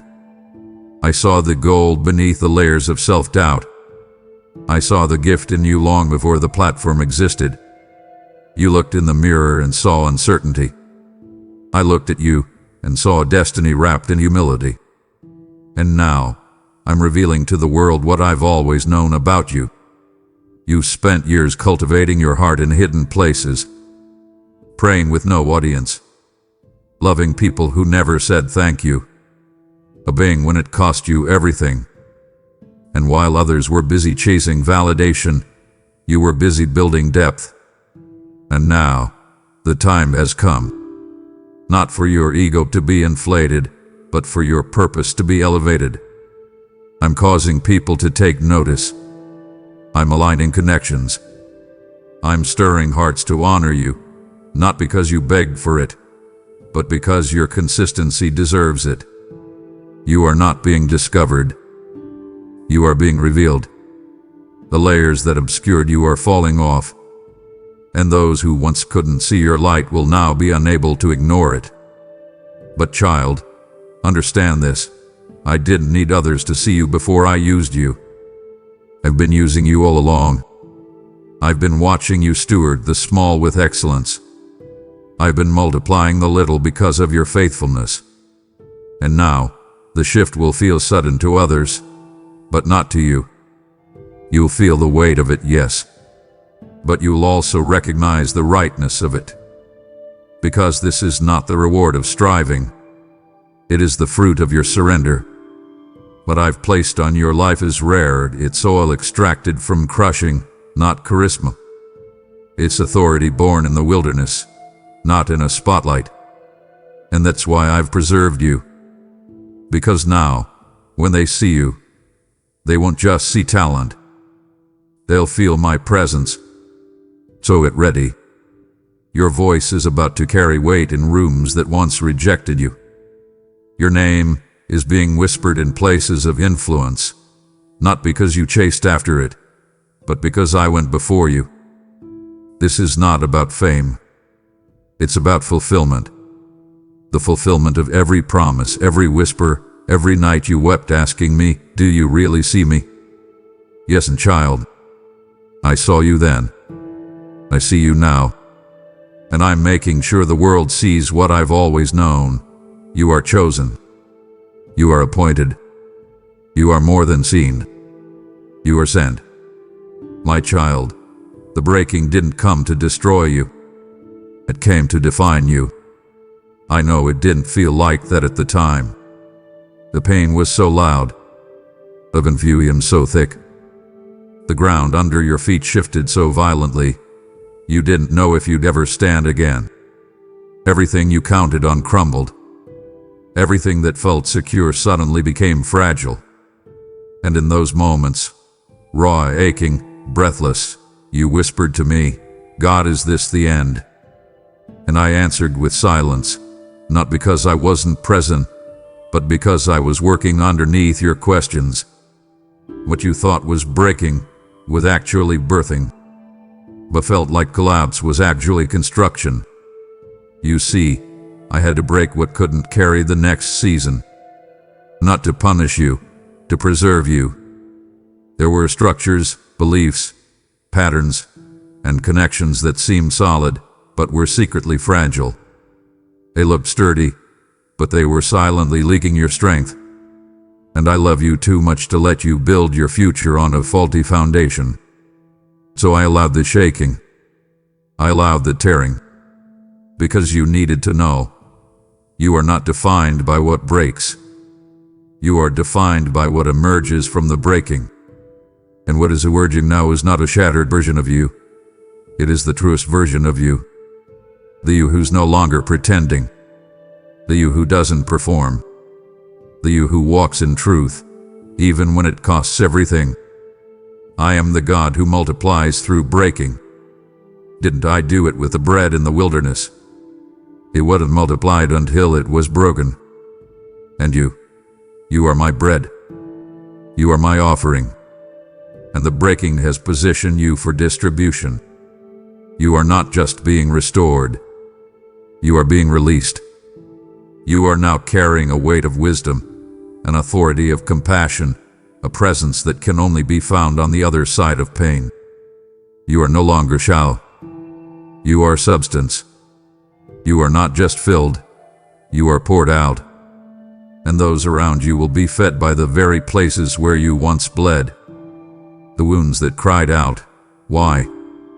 will become wells of living water. So know, the breaking was not your ending. It was your initiation. The moment heaven said, "Now you're ready." Ready for real influence. Ready for pure worship. Ready for authority that isn't borrowed from others' approval, but built through fire. This version of you, this post-breaking, post-weeping, post-surrender version, is the one I've been shaping all along. And now, child, you become. And what you've become cannot be broken again. Let's talk about the loneliness now. The hollow spaces in your heart that echoed with silence. The seasons where friendships faded, where invitations stopped, where rooms that once embraced you now overlooked you. I saw how it stung. I saw the way you smiled in public and wept in private. I heard the unspoken ache in your heart. Why does it feel like everyone left when I needed them most? And child, I need you to know, you were never being abandoned. You were being entrusted. Because that loneliness wasn't punishment. It was the proving ground. The place where I stripped away every voice, every noise, every distraction, so you could finally hear me without interference. You see, when you're surrounded by noise, my whisper feels faint. But in the quiet, in the stillness, my whisper becomes thunder. And that's what happened. Slowly, through the silence, you began to recognize my voice again. Not just as your rescuer, but as your friend. Not just as your God, but as your father. You learned that I wasn't just found in the crowd. I was found in the secret place. When no one else called, I did. When no one else noticed, I leaned in. And in that place of holy isolation, I began to reshape your hearing. I didn't want you dependent on others' opinions. I wanted you tuned to my frequency. Because where I'm taking you next, you'll need to discern without confirmation. What you thought was rejection was actually redirection into intimacy. I didn't let everyone stay because not everyone could go. I had to separate you from what diluted you. I had to protect you from counterfeit comfort. Because true confidence isn't built through compliments. It's forged in the fires of being known by me alone. And now that you've been trained in the quiet, I can trust you in the crowd. You will no longer be swayed by the applause of people or the absence of it. You've learned the only voice that matters, mine. And because of that, you are now anchored in a way that few ever are. You've become a carrier of clarity in a world of noise. So don't resent the seasons where it felt like everyone disappeared. They weren't departures. They were divine detachments. And the space they left, I filled it with myself. That loneliness was not empty. It was sacred. And now, you walk with a depth, a weight, a nearness to me that can only come from the quiet. You are no longer afraid of being alone because you know now. You never were. And that revelation, it's not just for you. You will now lead others into that same stillness, that same intimacy, that same security. Because you are no longer just a survivor of silence. You are a speaker of my voice. I want to address what you thought I didn't see. The comments behind closed doors. A subtle shade. The conversations you were never invited to, but somehow still felt. The betrayal that wore a smile. The judgment that masqueraded as concern. You tried to shake it off. You tried to stay humble. You didn't retaliate, even though you had every right to. And I saw it all. I heard every word spoken in secret. Every sarcastic comment. Every eye roll. Every hidden motive. Nothing escapes me. And I want you to hear me say this. I will not let what was said in shadows destroy what I'm building in the light. They thought their words could define you. They thought if they gossip enough, they could dull your shine. They assumed that tearing you down would lift them up. But they didn't realize they were speaking about my anointed. And child, I take that personally. I don't sit idle while my chosen ones are mocked. I don't watch in silence when lies are spoken about my beloved. But instead of striking back immediately, I allowed space. not because I was inactive, but because I was setting the stage. You see, the very mouths that doubted you, I'm now turning them into witnesses. They will see you rise. They will watch as I vindicate you publicly. And they'll know your elevation wasn't man-made. It was heaven sent. You did not defend yourself, and that pleased me. You trusted me to handle it. You kept your heart pure when bitterness begged for space. You chose love when you could have chosen revenge. And that's why I'm moving now. Not just to silence the noise, but to reverse the narrative. I am taking every word meant to wound you and weaving it into your witness. The ones who whispered your name in mockery will whisper it again in awe. Because when I raise someone, no pinion can pull them down. And what I'm doing for you now will be undeniable. And no one will be able to take credit. And no one will be able to explain in a way. It will be marked with my signature. So stand tall. Hold your head high. Not in arrogance, but in assurance. You don't have to chase approval. You don't have to fight rumors. You don't even have to explain yourself anymore. I got that covered. I'm your defender, your advocate, your name lifter. And the time has come. The whispers of yesterday are becoming the testimonies of tomorrow. And you are about to rise in full view. Let me take you back to the moments no one else saw. The nights you sat in silence, unsure if you could do this one more day. The mornings where breathing felt like a burden. The times your hands were too weary to lift in worship, but your heart still whispered, "Help me, God." The months that blurred together, where you functioned but didn't feel alive. You didn't call it depression. You just called it survival. And oh my child, how deeply I was there. You were not just surviving by chance. You were being sustained by covenant. You know what that means. It means I had a binding, unbreakable agreement over your life. One that I wrote with my own blood. It meant that even when your faith fell small, my word was still active. Even when you didn't know how to pray, the covenant still covered you. When your heart said, "I don't know how to go on," my spirit said, "Then I will carry you." That's why you're still here. Not because you figured it out, but because I held it all together. Because my promises are not dependent on your strength. They're sealed by my faithfulness. You've been carried not by logic but by love. But now the season shifts. You're stepping out of mere survival and into supernatural overflow. The manna was for the wilderness. But now, I'm bringing you into fields of harvest. Not barely enough. More than enough. Not scraping by. Living poured out. The same grace that sustained you in the dark is now empowering you to shine. You will not live by emergency mode anymore. You're stepping into establishment. No more padded. No more living on edge. You will have peace that stays. Joy that doesn't have to be chased. Provision that flows from unexpected places. You've learned to walk with me in the lack, and now you'll learn to walk with me in abundance.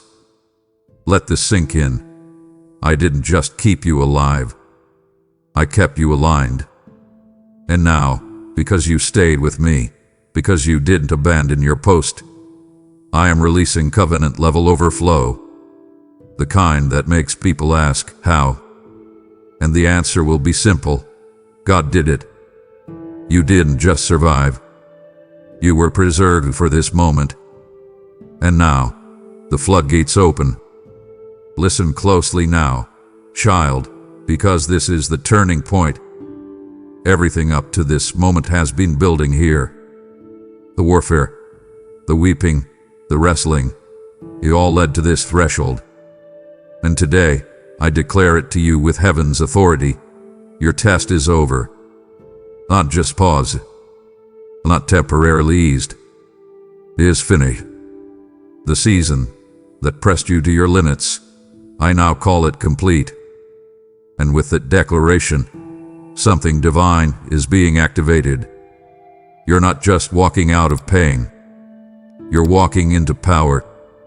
You're not just leaving behind what hurt. You're stepping into what heals others. Because your life, yes, your life, is now a living testimony. Can you feel it? Can you feel the holy tension shifting beneath your feet? That's not just relief. It's release. You are being released into a version of you that could only be formed through fire. What once pressed you down is now becoming your platform. The very things that tried to silence you are now the proof of my voice in your life. The trial was never the end goal. The transformation was. And now, because you refused to give up, because you dared to believe even in the dark, you carry an authority that can't be taught, only lived. This isn't borrowed boldness. It's born out of bruises. And that's what makes it irrefutable. Let me say this clearly. What tried to break you has bowed. Depression, fear, insecurity, abandonment, betrayal, scarcity, confusion. They all lined up against you. And they lost. They didn't just back off.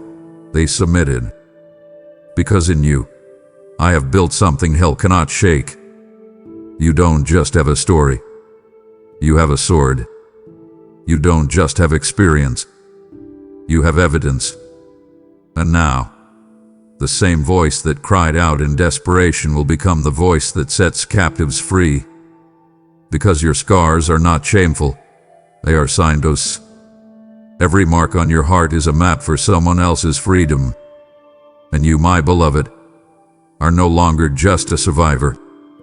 You are a deliverer. So walk forward now. Not timidly. Not halfway. Fully. The test is over. The testimony is roaring. Your life has shifted from question to confirmation. And the same power that sustained you is now sending you. I am commissioning you, not to strive but to shine, not to prove but to pour, because what I've placed inside you cannot be hidden anymore. The world needs it. The ones crying in the dark need it. The generations behind you need it. And most of all, you were made for it. A test did not come to destroy you. It came to mark you. And now, child, you are marked by fire. This is the final thunder, the divine exhale, the words you've been waiting to hear your whole life. Well done. You made it. You passed. And now go. Testify. Now that your test has ended, now that your testimony has activated, I call you to take the next holy step, sow into what brought you out. This word wasn't entertainment. It was an encounter. And when you sow into divine encounters, you multiply the miracle. My child, Malachi 3:10 is not a suggestion. It is a prophetic release. Bring the whole tithe and see if I will not open the windows of heaven and pour out blessing you cannot contain. This is that moment. The window is open.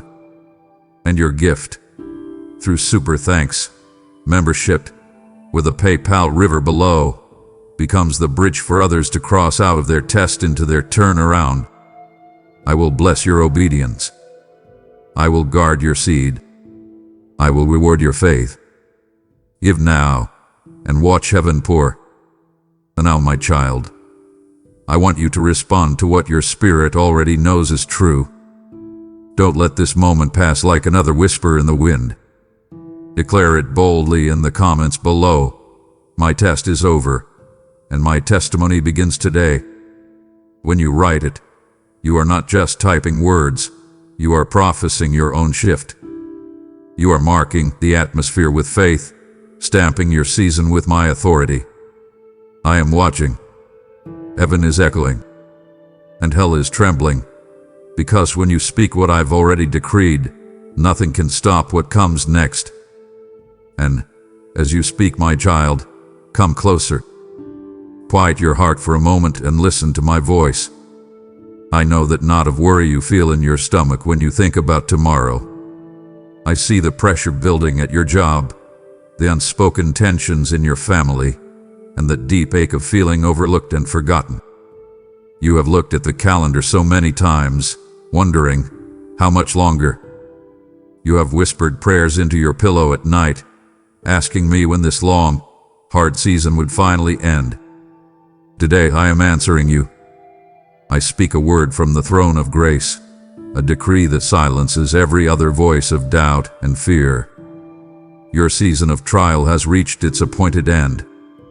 It is over. You hear me, my precious one. The gavel has fallen in the courts of heaven. Every accusation the enemy has hurled at you, every lie that has tried to convince you that you are not worthy, that you have failed, has been struck down. The verdict has been declared, and it is resoundingly in your favor. You have felt judged, haven't you? By the world, by those around you, and sometimes most harshly, by yourself. But the only judgment that matters is mine, and my judgment is this: you are vindicated. You are justified. You are mine. I want you to see this with the eyes of your spirit. That scroll, the one that held the record of every struggle, every tear, every sleepless night, and every moment you felt you were at your breaking point. I am taking it from your hands now. Feel the weight of it leaving you. I am sealing it shut, and I am casting it into the sea of my forgetfulness. It is plunged into depths so profound that it will never be seen or remembered again. That is what I am doing with your test. It is gone. It no longer has a place in your present or your future. Let every force of darkness that has warred against your peace hear this divine declaration. Let the spirit of anxiety that tries to steal your breath listen. Let the fear of failure that paralyzes your steps take notice. My sovereign hand has moved. The test is finished. This is not a temporary pause, not just a brief moment to catch your breath before the next battle begins. No, this is a permanent shift in your spiritual reality. The ground beneath you has been reconsecrated. The atmosphere around you has been cleared. You are stepping out of the territory of trial and into the landscape of triumph. This is your new and permanent reality. And with the closing of this chapter, a new one begins. The angel who was assigned to minister to you in the fire, to strengthen you when you thought you could not go on, has now been given a new commission. He is turning from his post as a guardian in your trial and is now bringing forth the scroll of your promotion. On it is written the blueprint for your next season, a season of favor, of open doors, and of purpose that was forged in the furnace you have just walked through. The test is over, my child. Your new assignment is about to begin. Open your heart and receive this truth. My beloved child, I want you to know that I saw it all. There was not one moment of your struggle that was hidden from my sight. I was there in the long, dark hours of the night when the only sound was your breathing and the frantic beating of your own heart. I saw you on your knees, your body weary from wrestling in prayer, when you had no elegant words left, only groans and tears that spoke volumes. The world saw you going about your day, perhaps with a tired smile, but I saw the unseen battle raging within you. I heard the cries of your heart that were too deep and raw for spoken words, the questions you were too afraid to even form on your lips. I was there, sitting with you in the silence, my presence a comfort you may not have even felt. I honored your faith, my child. Oh, how I honored it. I saw you holding on to a single thread of belief when your entire reality was screaming for you to let go and surrender to despair. I saw the doctor's report on the table, the overdue bill in your hand, the painful silence on the other end of the phone, and yet, you chose to trust me. You chose to believe my promise over your problem. A choice made in the secret place of your heart was a thunderous roar in the heavens.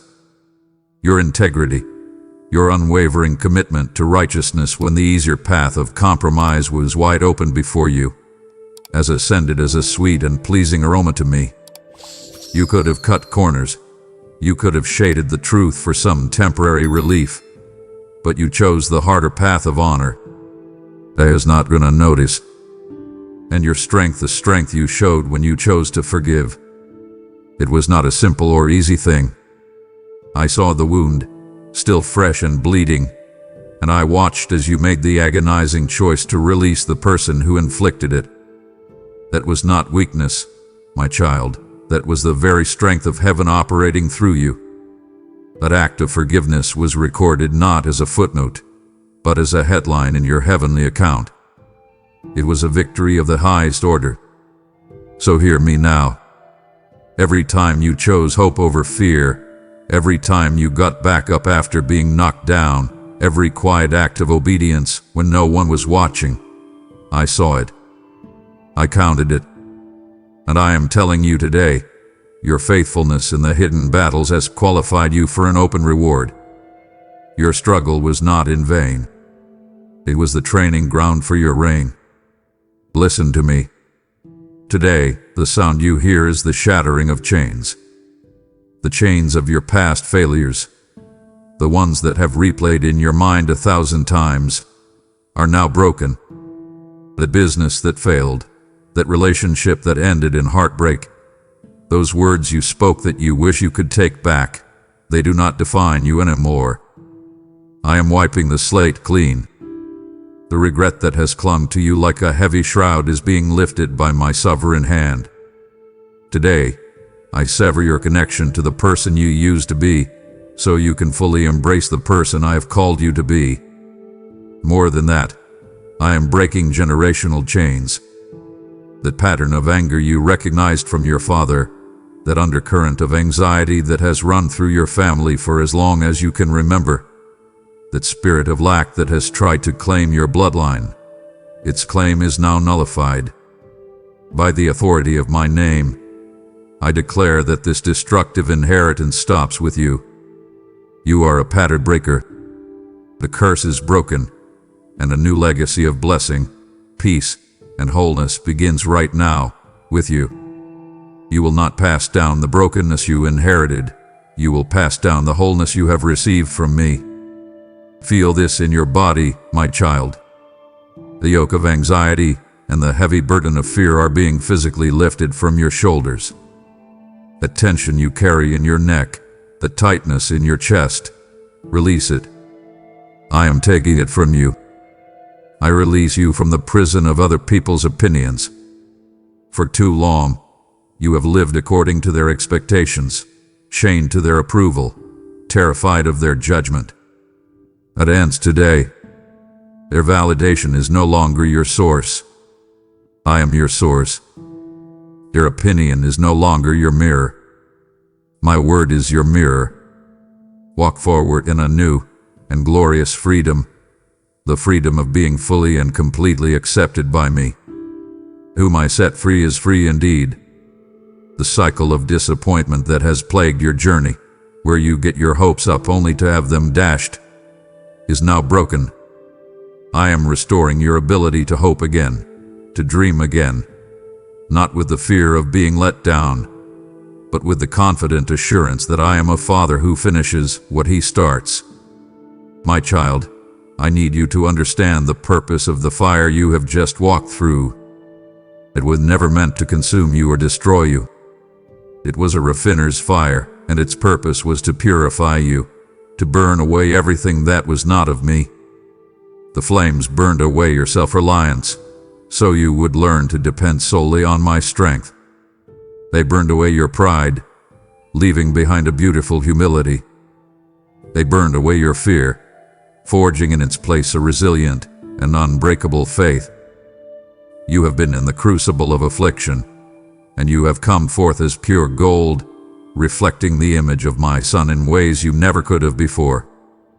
Through this intense test, I have cultivated in you a strength that cannot be easily broken. You have learned to bend without snapping, to endure without hardening. This resilience is now a part of your very character. But the purpose was even deeper than that. I have expanded your capacity for compassion. Before the trial, you could sympathize with others' pain. And now you can empathize. You know what it feels like to be in the valley, to feel alone, to wonder where I am. Because you have received my comfort in your darkest hour, you are now uniquely equipped to comfort others with that same profound comfort. Your pain has been redeemed and turned into a powerful ministry. Your faith, which was once a fragile seed, has been forced by the winds of this trial to push its roots deep into the soil of my faithfulness. It had to search for me in the dark, and in doing so, it has become a mighty tree. It has been tested by storms, and it has not fallen. Now, it is ready to bear fruit that will feed many. Most importantly, this furnace has taught you the most vital lesson of all. You cannot do this on your own. You have learned to stop relying on your own intellect, your own plans, and your own power. You have discovered the limitless, inexhaustible power of my Spirit that dwells within you. This profound dependence is not a weakness.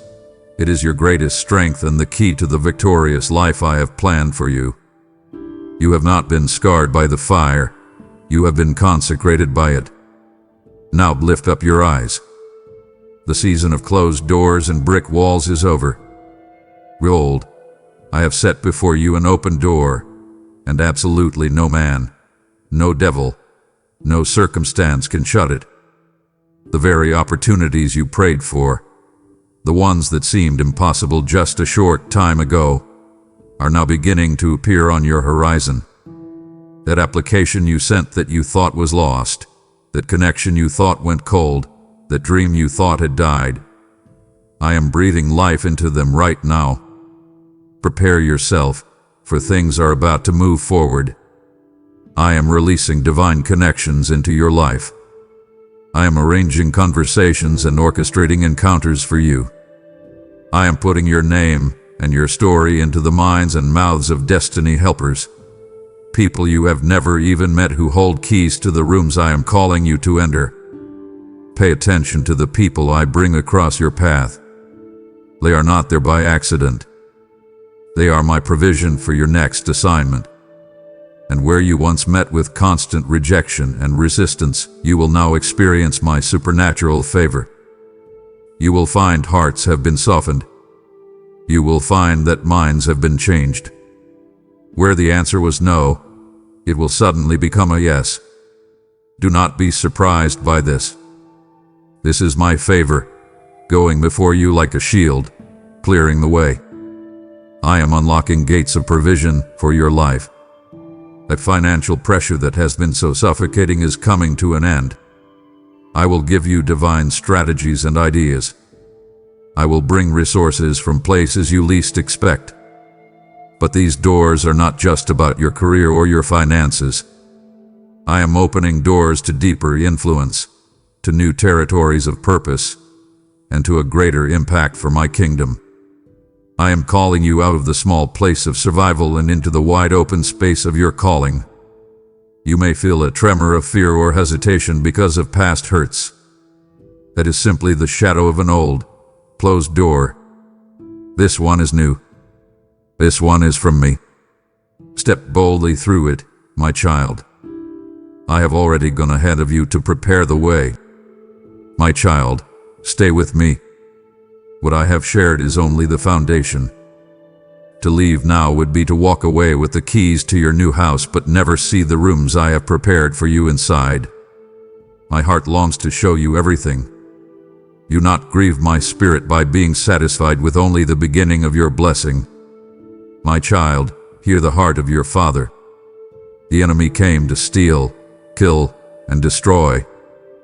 The locusts of your past, the lost time, the wasted years, the stolen joy, the drained finances, they have eaten their last.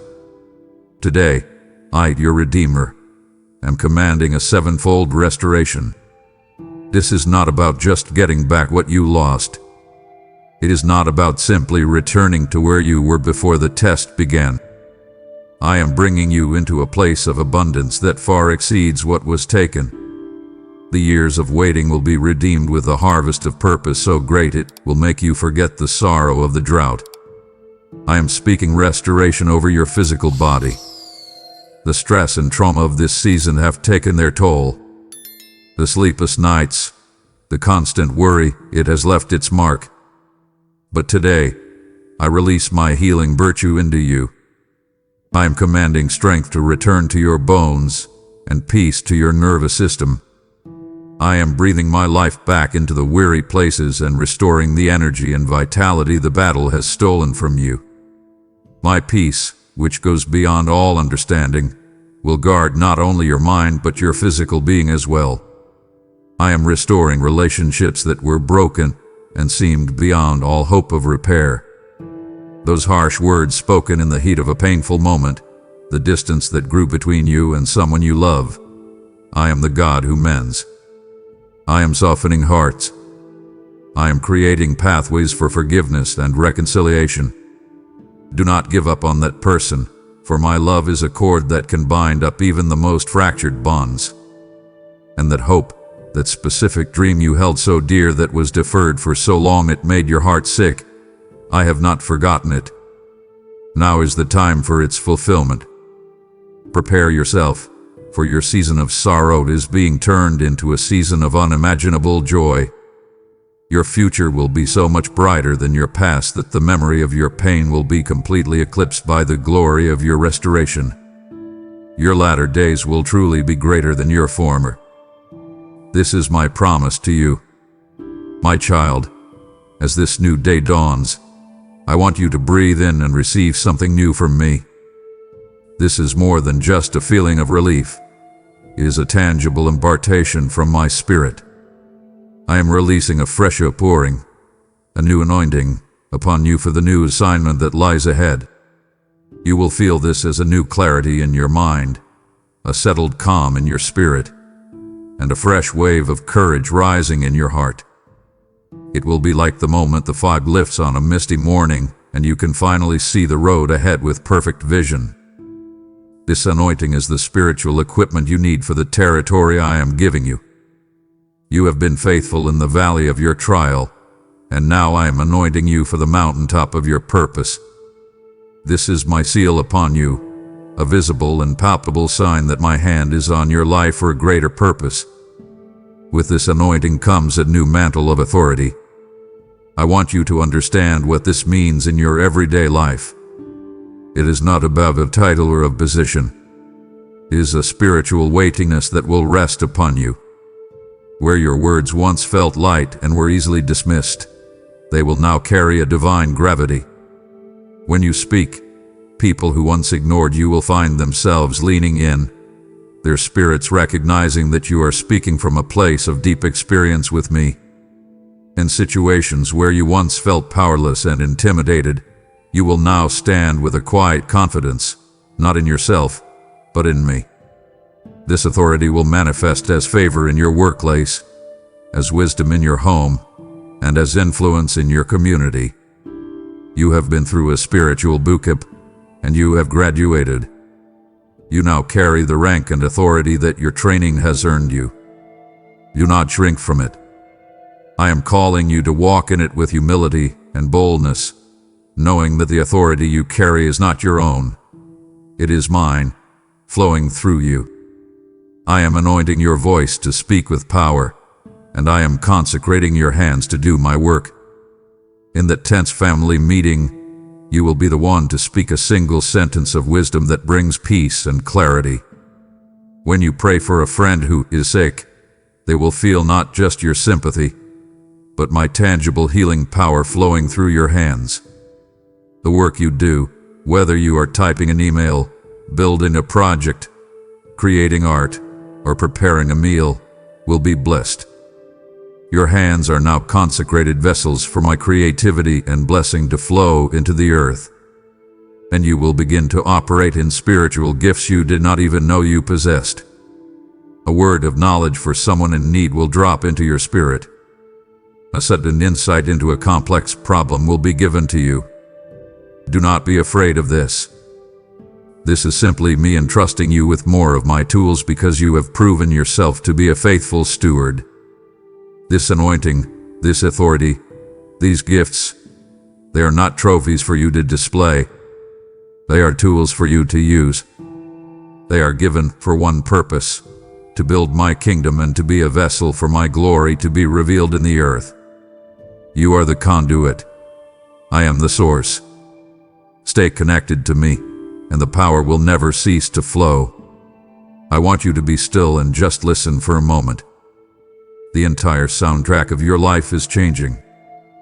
For so long, the dominant sounds have been those of struggle, the sound of your own quiet weeping in the night, the deafening silence of an unanswered prayer, the jarring sound of a door closing on an opportunity, the constant, draining hum of your own anxious thoughts. But now, a new sound is rising. It is the sound of abundance. I am turning the sound of your weeping into the sound of celebration. I want you to prepare yourself to hear the sound of deep, unrestrained laughter filling your home again, the kind of joyful sound you thought you might never hear again. That sound of mourning is being replaced by the music of my joy. Listen. The oppressive silence of lack is being broken by the sound of my abundant provision. It may start as a trickle, like the sound of a single drop of rain. But listen closer. It is growing into a steady shower, and soon it will be a downpour. It is the sound of a notification that a debt hath been paid. It is the sound of your phone ringing with a job offer. It is the sound of your grocery cart being filled to overflowing. It is the sound of you having more than enough, so that you can become a channel of my blessing to others. The year of not enough is over. The season of more than enough has begun. The painful, echoing sound of isolation is also fading. It is being replaced by the sound of joyful community. It is the sound of a sincere friend calling just to see how you are. It is the sound of laughter and conversation around your dinner table. It is the sound of people being drawn to you, not to take from you, but to walk alongside you. You will find your tribe, your people, with whom you can be your authentic self and feel truly seen and celebrated. And amidst all these new and wonderful external sounds, the most important sound will grow clearer and stronger within you. My voice. The frantic, chaotic noise of fear and worry is being turned down, and my gentle whisper of guidance, my voice of peace, will become as clear as a bell. You will know which way to turn. You will not be confused. Your steps will be ordered by me. Finally, the sound of your testimony will begin to echo. Your story of what I have done will become a sound of hope for those still lost in their own silence. So prepare your storehouses, my child. Make room in your heart, your home, and your life. The harvest from every single seed you sowed in tears is now coming in, and it is a sound of overwhelming, glorious abundance. My child, your life is a story, and I am the author. For a long season, it may have felt as though the genre was tragedy. The pages were filled with conflict, with loss, and with chapters you wished you could tear out and forget. But you must understand that I was never absent from the narrative.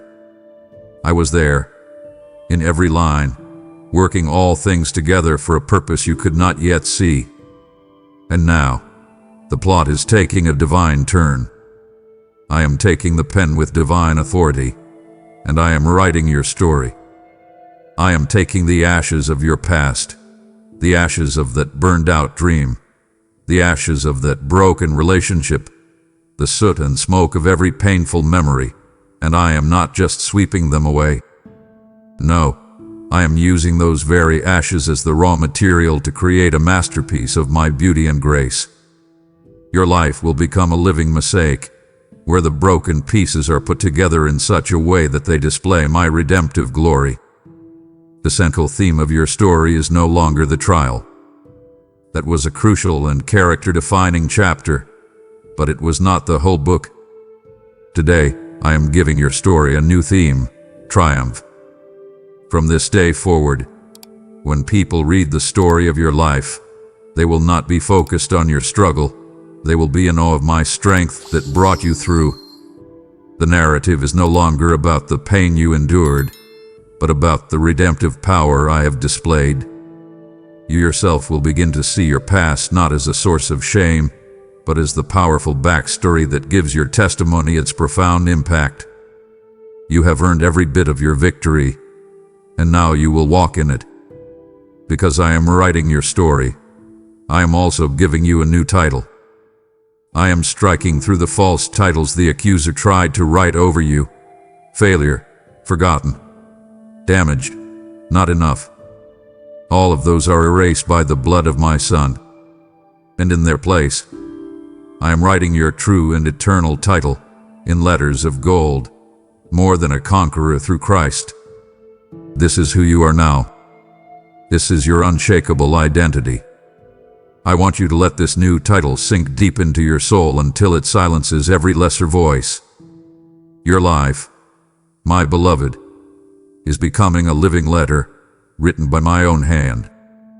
It is a letter of hope to the hopeless, a letter of encouragement to the weary, a letter of promise to the doubting. Others will read the pages of your life. They will see your resilience. They will witness your restoration. They will feel your renewed joy, and through your story, they will come to know me, the author of all good things. You are my living, breathing testimony of faithfulness for all the world to see.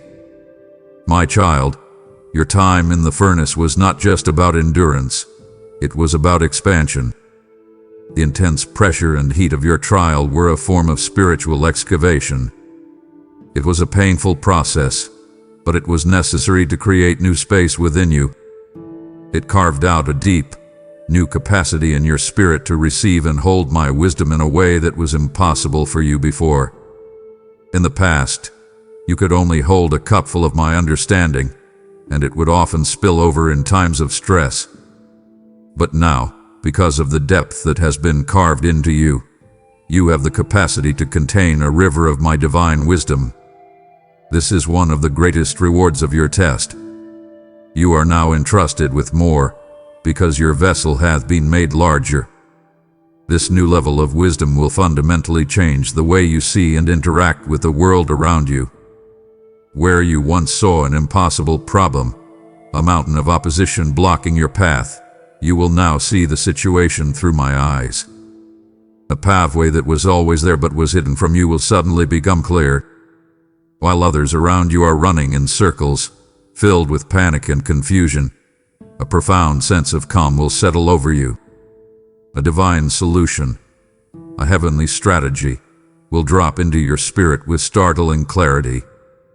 You will become a source of stability and answers for others, not because you have become smarter, but because you have learned to be more intimately connected to me, the source of all wisdom.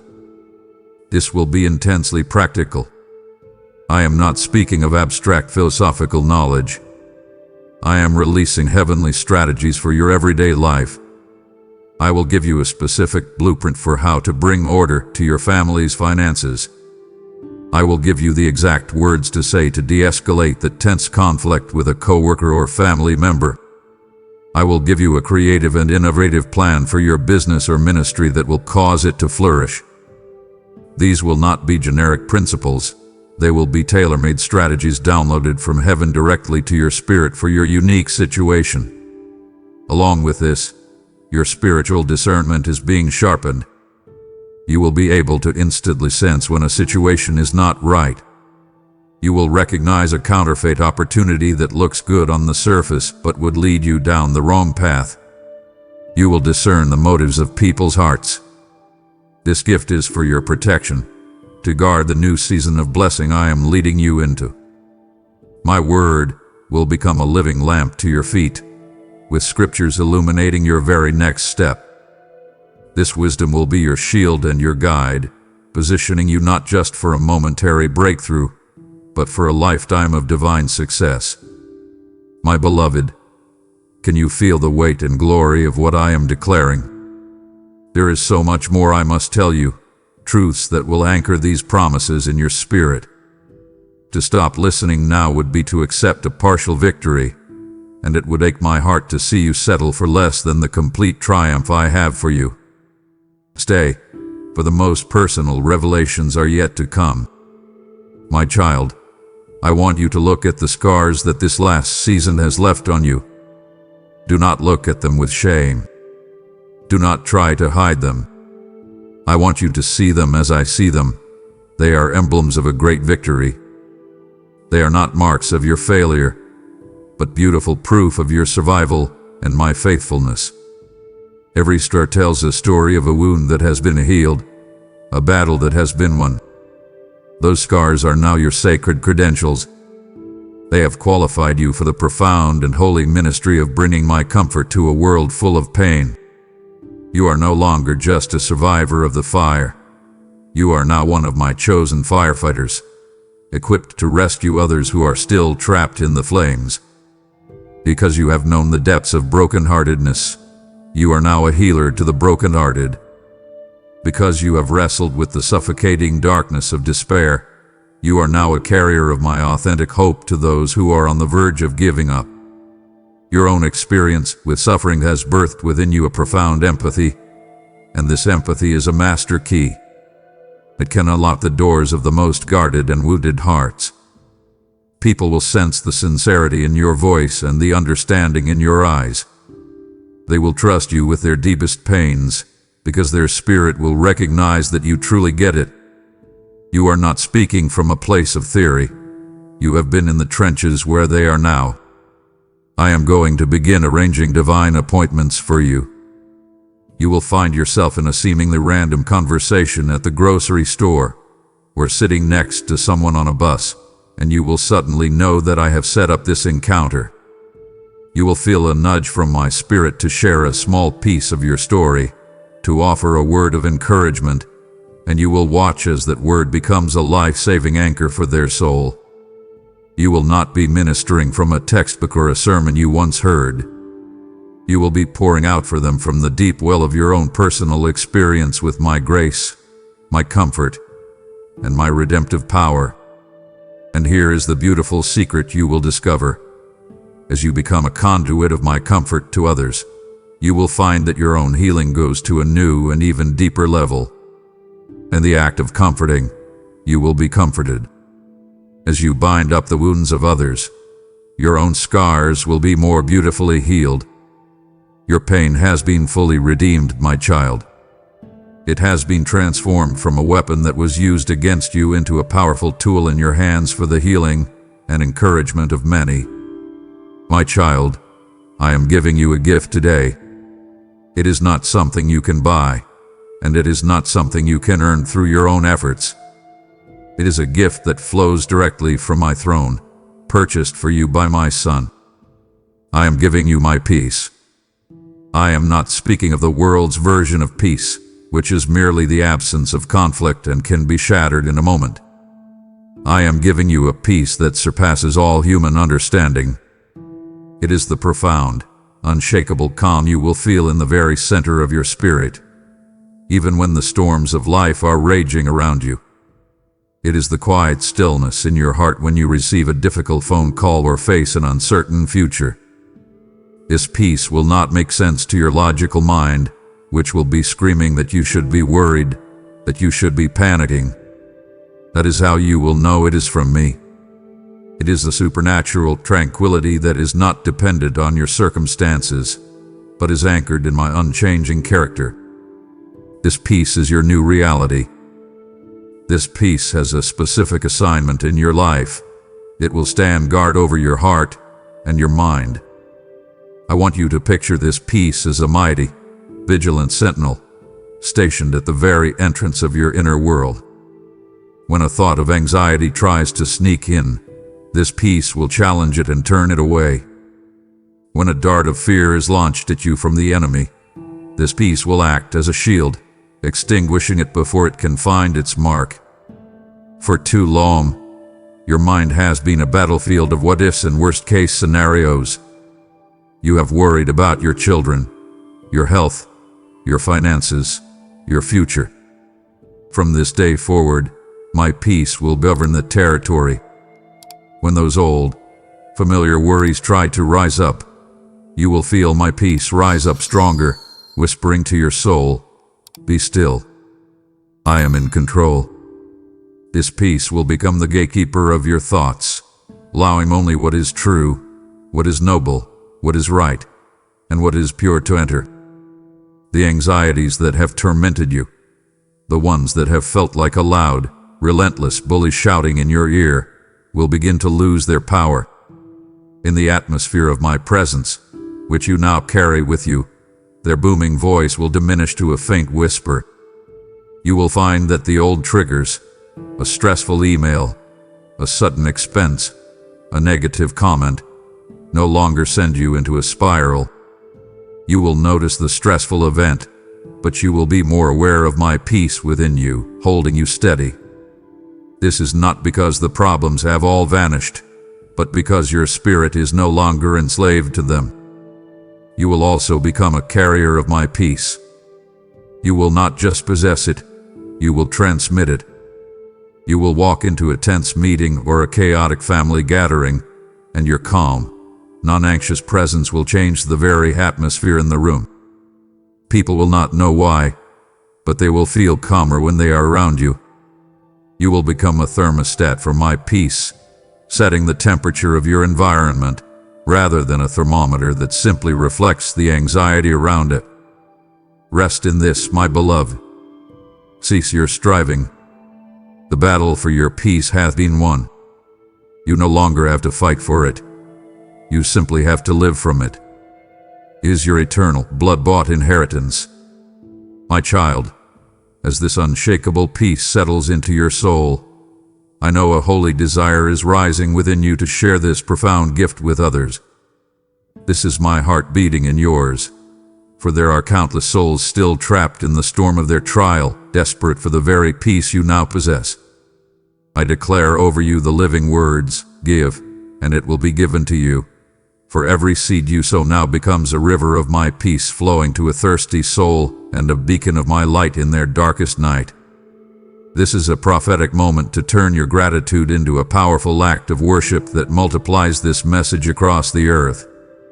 As you release your offering, whether through super thanks, membership, or the PayPal link below, I will not only anoint it to reach the broken, but I will command a hedge of protection around the very peace I have just given you. Become a carrier of my shalom to the world. Sow your seed now. My child, the fire of your trial was intensely personal, for it was designed not just to test you but to reveal you. That holy fire has burned away the false identities you have carried for so long, the masks you have worn to survive in a broken world. One is the identity of the performer, the part of you that believed you had to achieve and succeed to be worthy of love. That pressure to constantly prove yourself is gone, consumed in the fire of my unconditional acceptance. Gone is the identity of the people-pleaser, the exhausted role you played, trying to manage everyone's expectations, often at the expense of your own well-being. That chain hath been broken. You are now free to live for an audience of one. Gone is the identity of the victim, the narrative that your life was defined by the hurts of your past. Your past has been redeemed, and it is no longer your primary identity. The flames have burned all these false coverings to ash, and what remains is the pure, authentic, beautiful you that I created you to be from the beginning. In the profound quiet that follows the fire, you can finally hear my voice with a new and stunning clarity. And what does it say? It speaks one foundational, unshakable truth over and over again. You are my beloved child, in whom I am well pleased. I want you to let this truth sink past your ears, past your mind, and into the very marrow of your bones.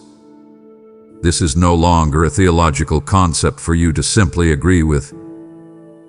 It is now the very ground you stand on, the core of your existence. This deep, settled certainty of my love for you and my delight in you is the new foundation for your entire life. It is not a feeling that comes and goes. It is a fact that never changes.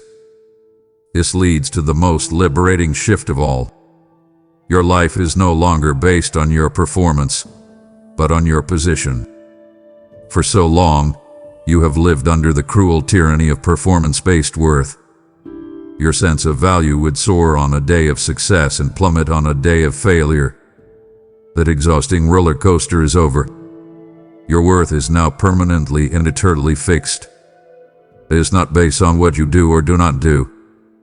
It is based on who you are, a child of the King, an heir of God, and a joint heir with Christ. A good day does not make me love you more, and a bad day does not make me love you less. My love for you is constant, unwavering, and absolute, because you are mine. The world tried to place its labels on you. Too sensitive, not smart enough, unqualified, broken. See all those words now, written in the dust, and watch as my grace, like a gentle but powerful wind, blows them all away, leaving no trace. You are no longer standing on the shifting sands of other people's opinions or your own self-criticism. Your feet are now planted on the solid, unmovable rock of who I am and who I say you are. The solidified identity is the firm foundation upon which we will now build the great works I have prepared for you. My beloved, I want to talk to you about promotion. In my kingdom, promotion is not achieved through ambition, networking, or self-aggrandizement.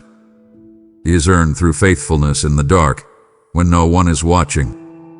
Your steadfastness in the test, your unwavering trust in my goodness when your circumstances were screaming the opposite. That was your qualification. You did not buckle under the pressure. You did not curse me and walk away. You held on. You passed the test of the heart, the test of loyalty. And today, I declare that your faithfulness has qualified you for spiritual promotion. You have been found worthy of a greater trust. This promotion involves an increase in your territory and your measure of authority.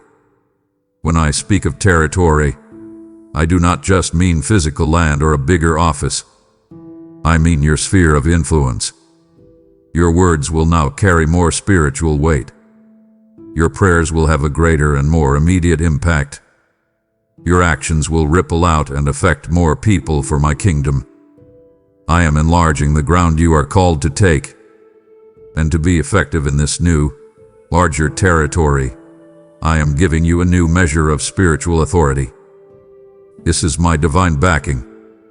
It is the power to bind and to loose, to speak to mountains and see them move. It is the authority to bring my order into chaotic situations, to speak my peace over anxious hearts, and to push back the darkness with my light. This is not a power to dominate people, but an authority to serve them with greater effectiveness. You remember my words, the one who is trustworthy with a little will be made ruler over much.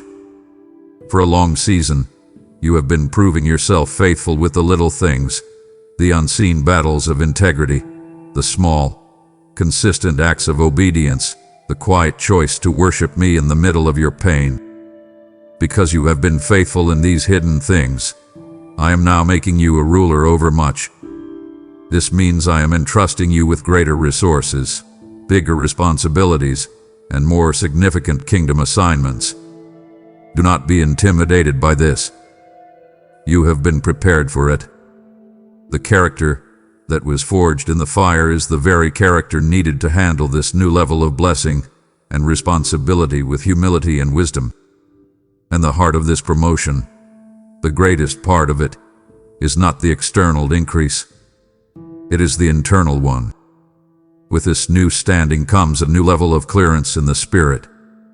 You will receive deeper and richer revelation from my word. You will begin to understand my ways and my heart on a level you have only dreamed of. This increased intimacy with me is the true promotion. The external blessings are simply the fruit of this deeper connection. So walk in your new authority, my child, but walk in it with a humble heart, always remembering that it is a gift from your loving Father. My child, I want you to lift your focus from the earth for a moment.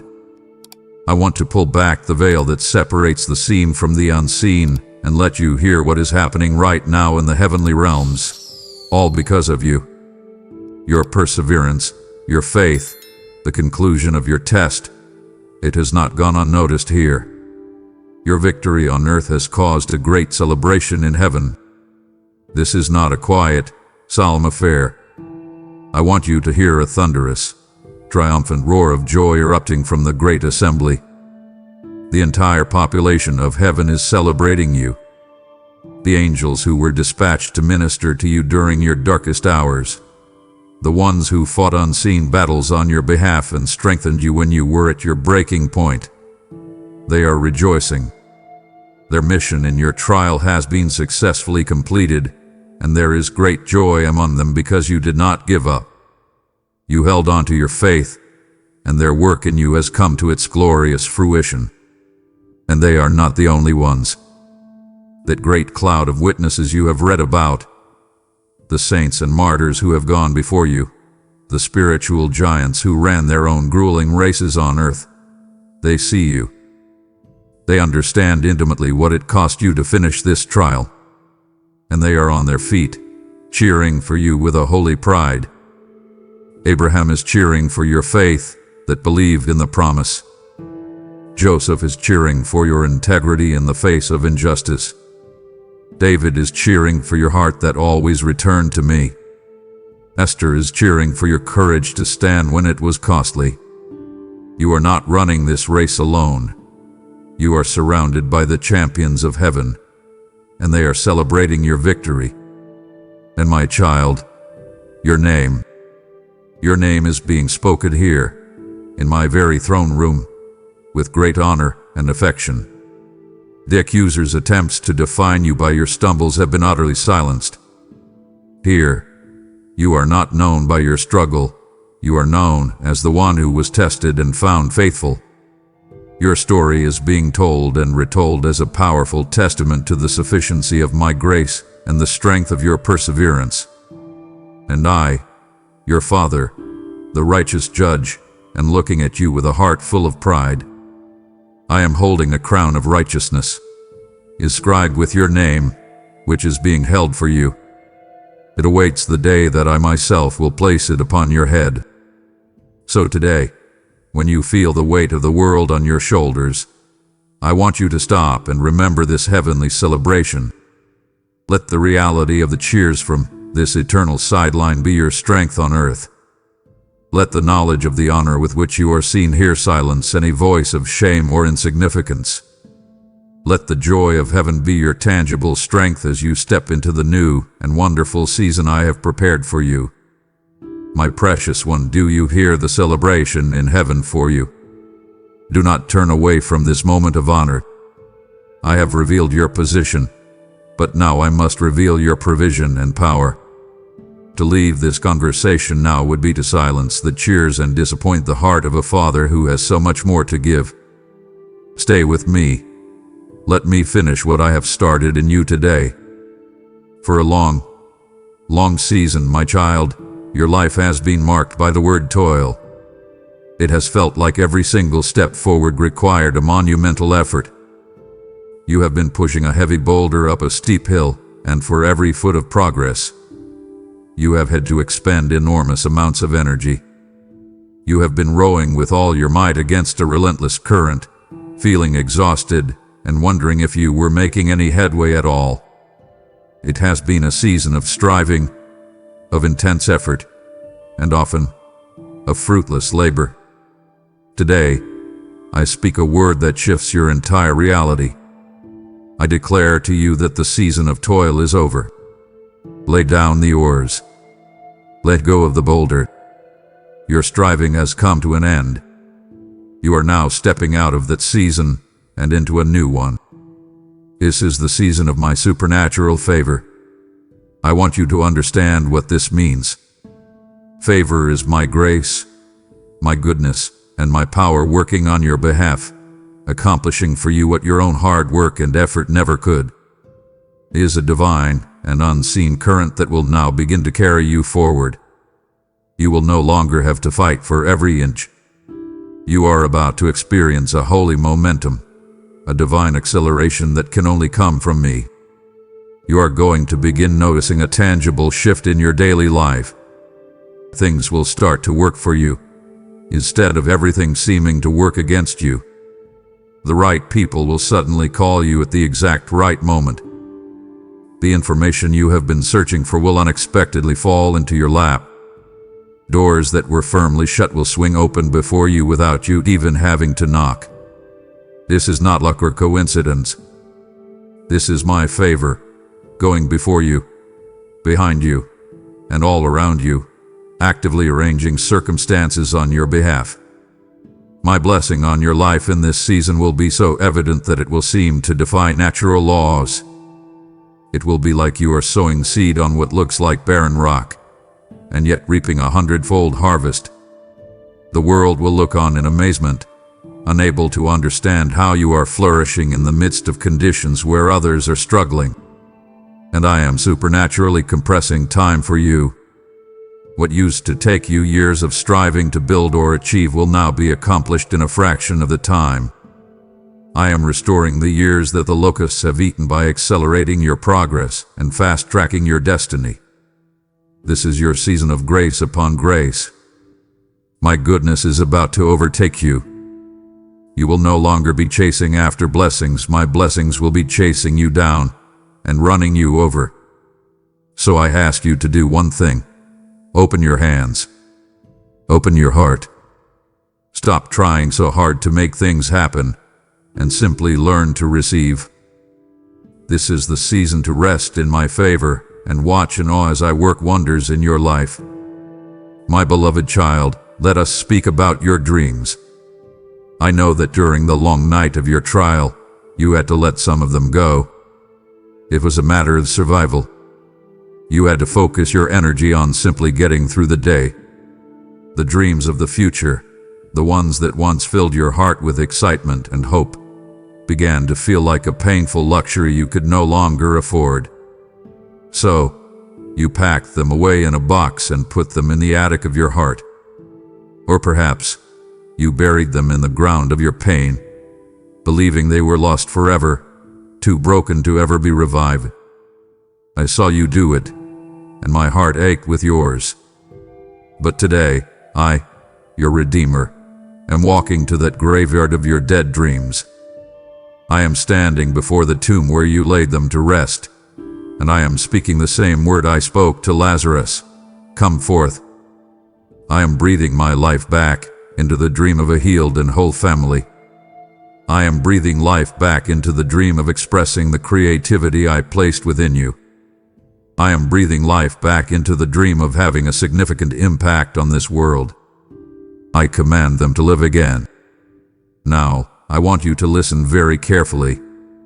The vision you had for your life before the test was good, but it was also small. It was limited by your own human understanding and your past experiences.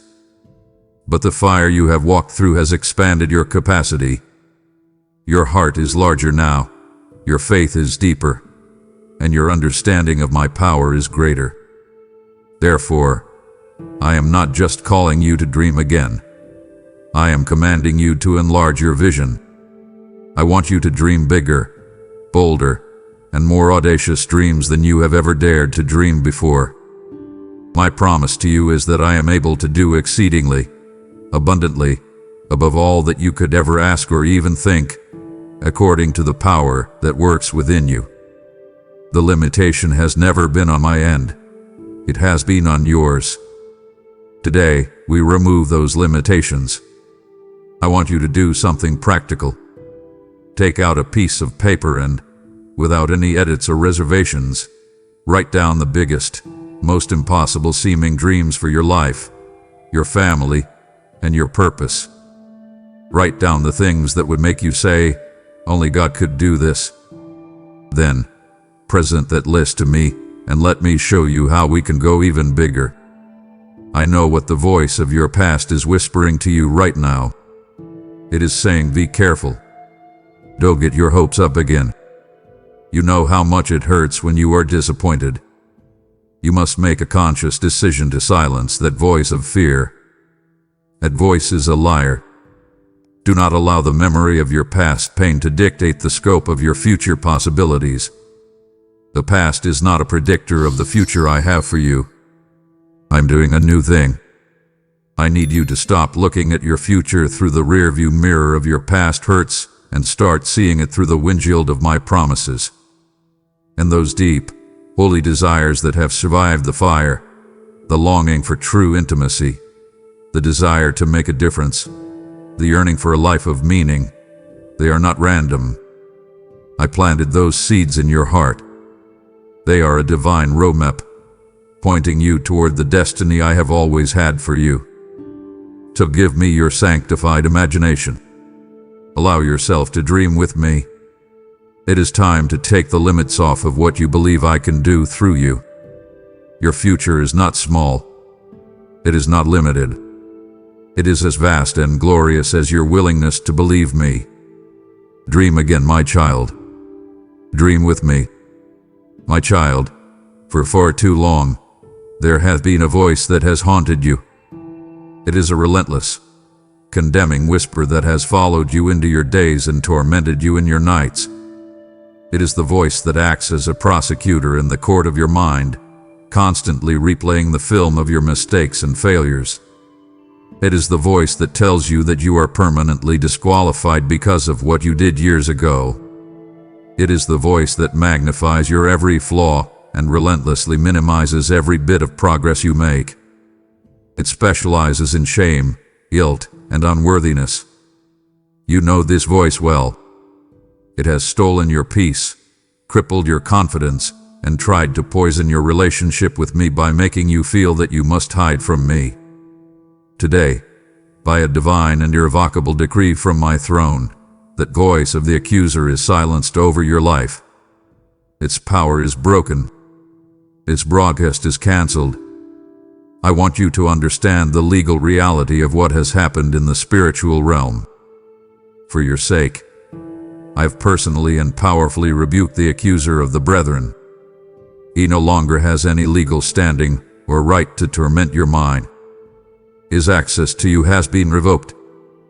Every single accusation he could ever formulate against you, every past sin, every hidden fault, every word spoken in anger, every secret shortcoming, has already been fully and completely dealt with. I want you to visualize every one of those accusations written on a long scroll. Now, see that scroll being taken and nailed firmly to the cross of my Son. It is paid for. The ink of its accusations is washed away by his precious blood. The debt has been canceled in full. The case against you has been permanently dismissed, with no possibility of appeal. The verdict is not guilty, not because you are perfect, but because he was the perfect sacrifice for you. Because of this, the enemy's primary weapon against you, shame, has been disarmed. He wants you to continue to see yourself clothed in the filthy, torn rags of your own efforts and your past failures. But I am intervening right now. I am tenderly removing those rags from you. And in their place, I am clothing you in a magnificent, seamless robe of my pure, perfect righteousness. This is not a garment you have earned.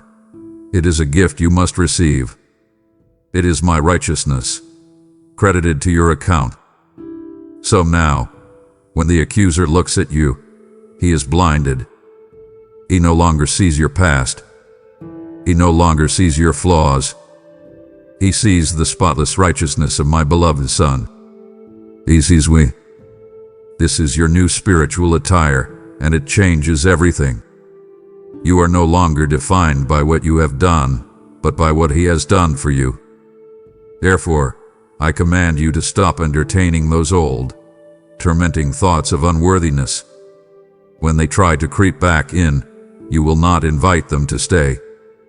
You will recognize them as the illegal lies of a defeated foe, and you will dismiss them with the authority I have given you. Walk with your head held high, not in arrogance or pride, but in the quiet, powerful, confident assurance of who you now are in me. You are justified. You are sanctified. You are glorified. Your past is settled. Your future is secure. Live like it. My precious child, for a very long season, your soul has felt like a dry and barren land. The relentless heat of your trial has parched your spirit, leaving you feeling cracked, empty, and depleted. There have been days when you have felt so spiritually thirsty that you thought you would faint. I saw it all.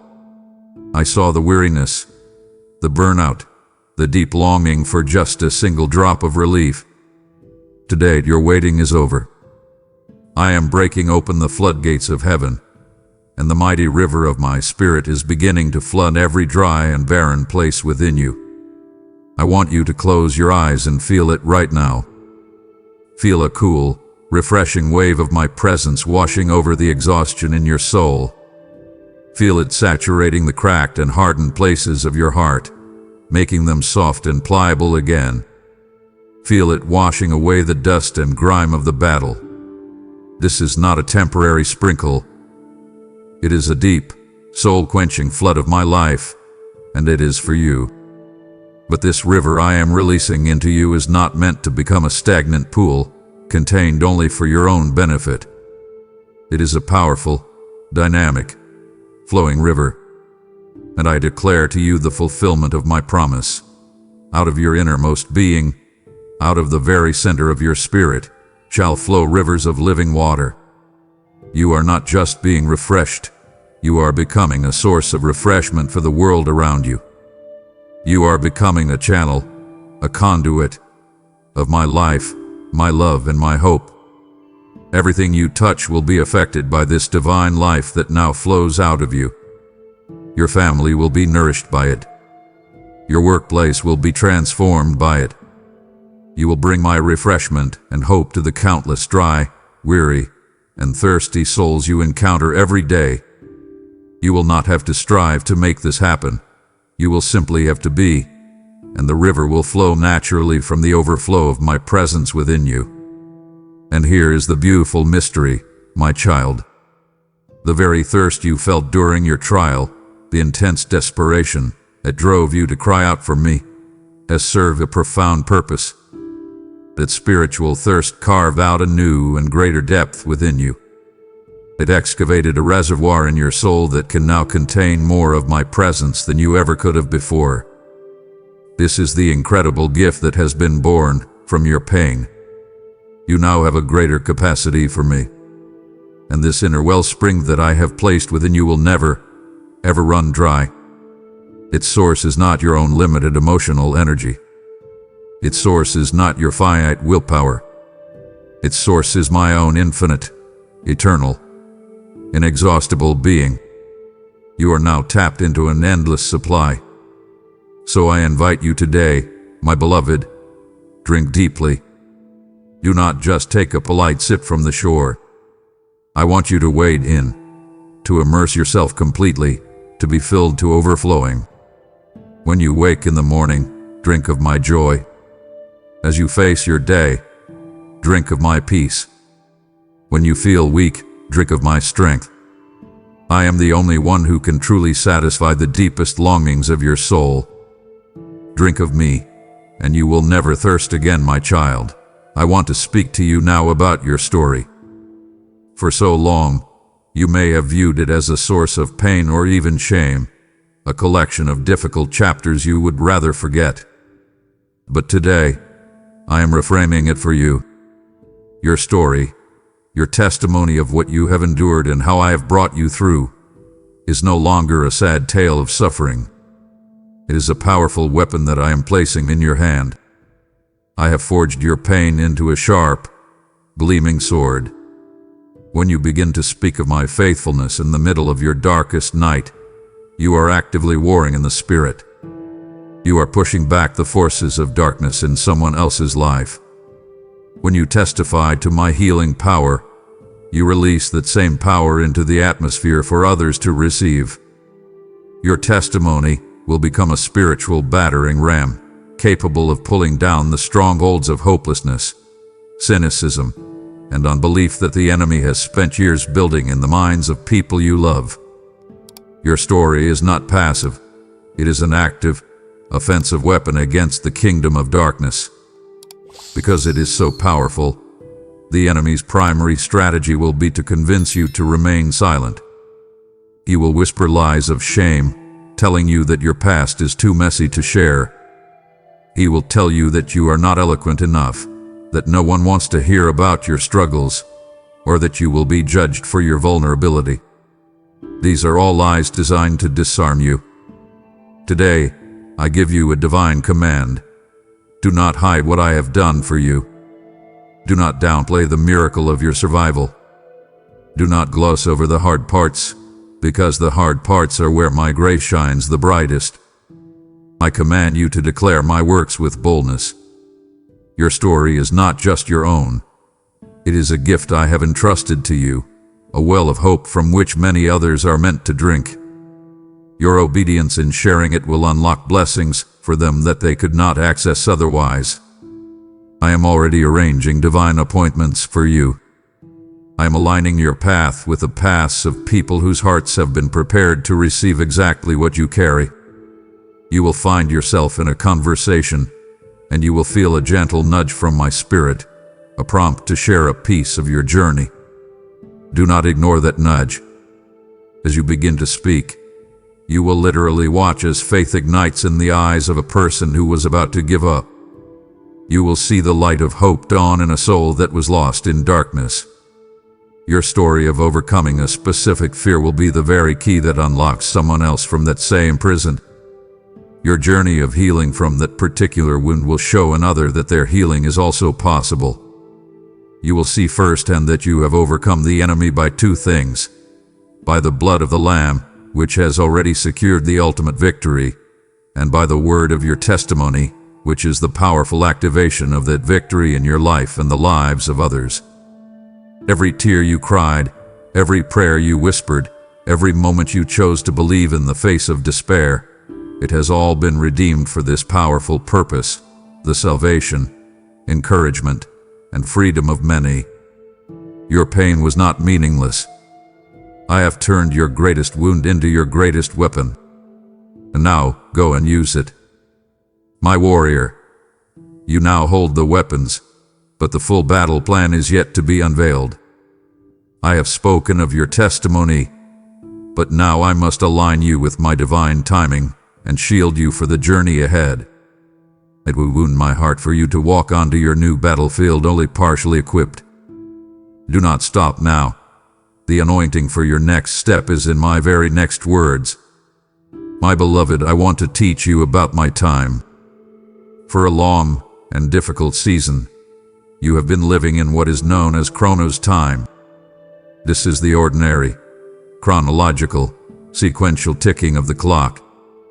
It is Monday, then Tuesday, then Wednesday. It is the time of waiting, of enduring, of wondering when things will ever change. In Chronos time, progress can feel agonizingly slow, or even non-existent.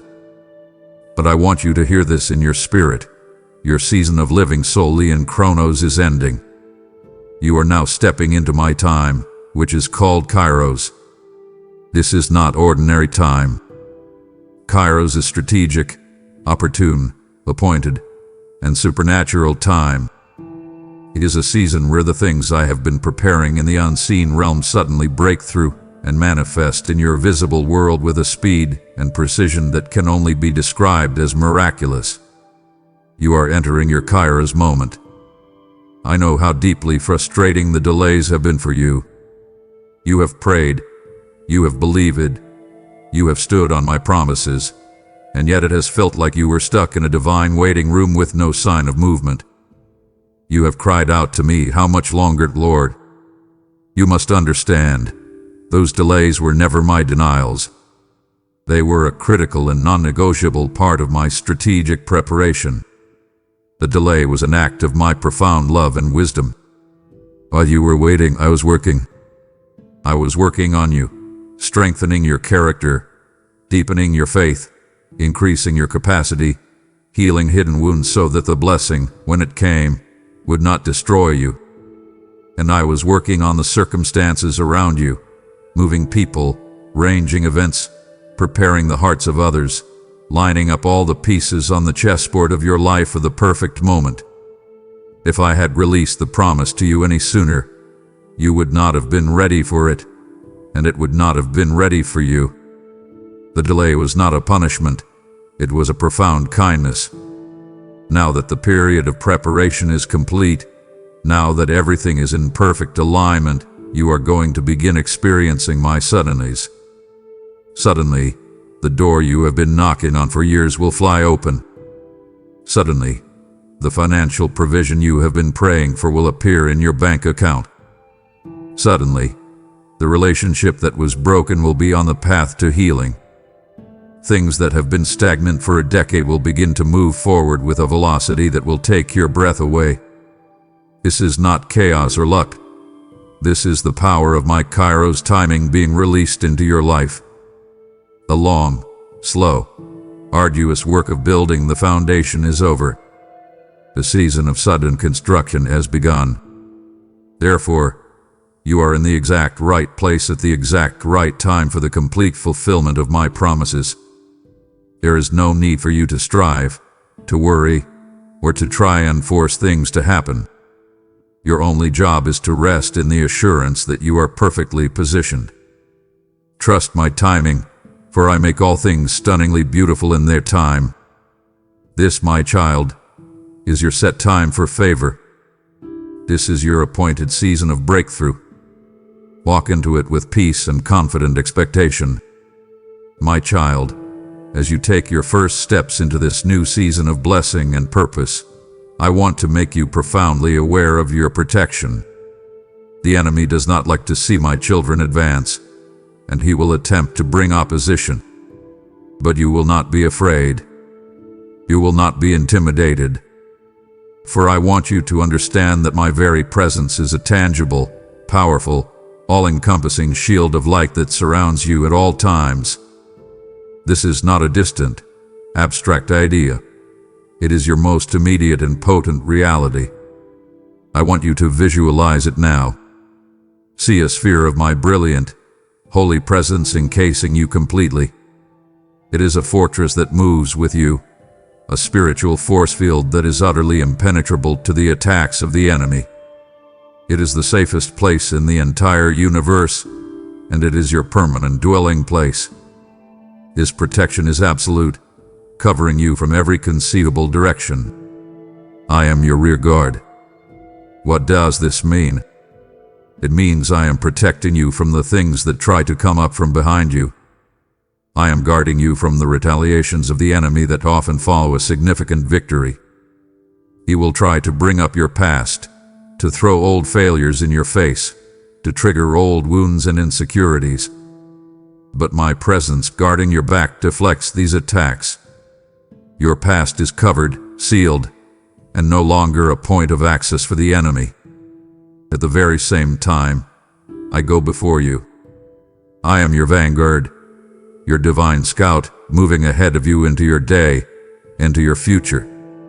I am clearing the path of the hidden traps, the secret snares, and the unforeseen ambushes the enemy has laid for you. Before you even arrive at a challenge, I have already been there to make a way for your victory. You are covered from behind and from the front. You are covered above and below. You are completely and securely enveloped in me. Because of this, the promise I made to my children is your personal, lived reality. No weapon that is formed against you will prosper. Notice, the promise is not that weapons will not be formed. They will be. A weapon of gossip may be forged against you. A weapon of betrayal or financial hardship may be crafted. A weapon of sickness may be aimed in your direction. But here is the unbreakable promise. It will not prosper. It will not achieve its intended purpose. It will not succeed in taking you out. My presence, your shield, will cause those fiery darts to be extinguished midair. It will cause those weapons to fall, broken and harmless, to the ground.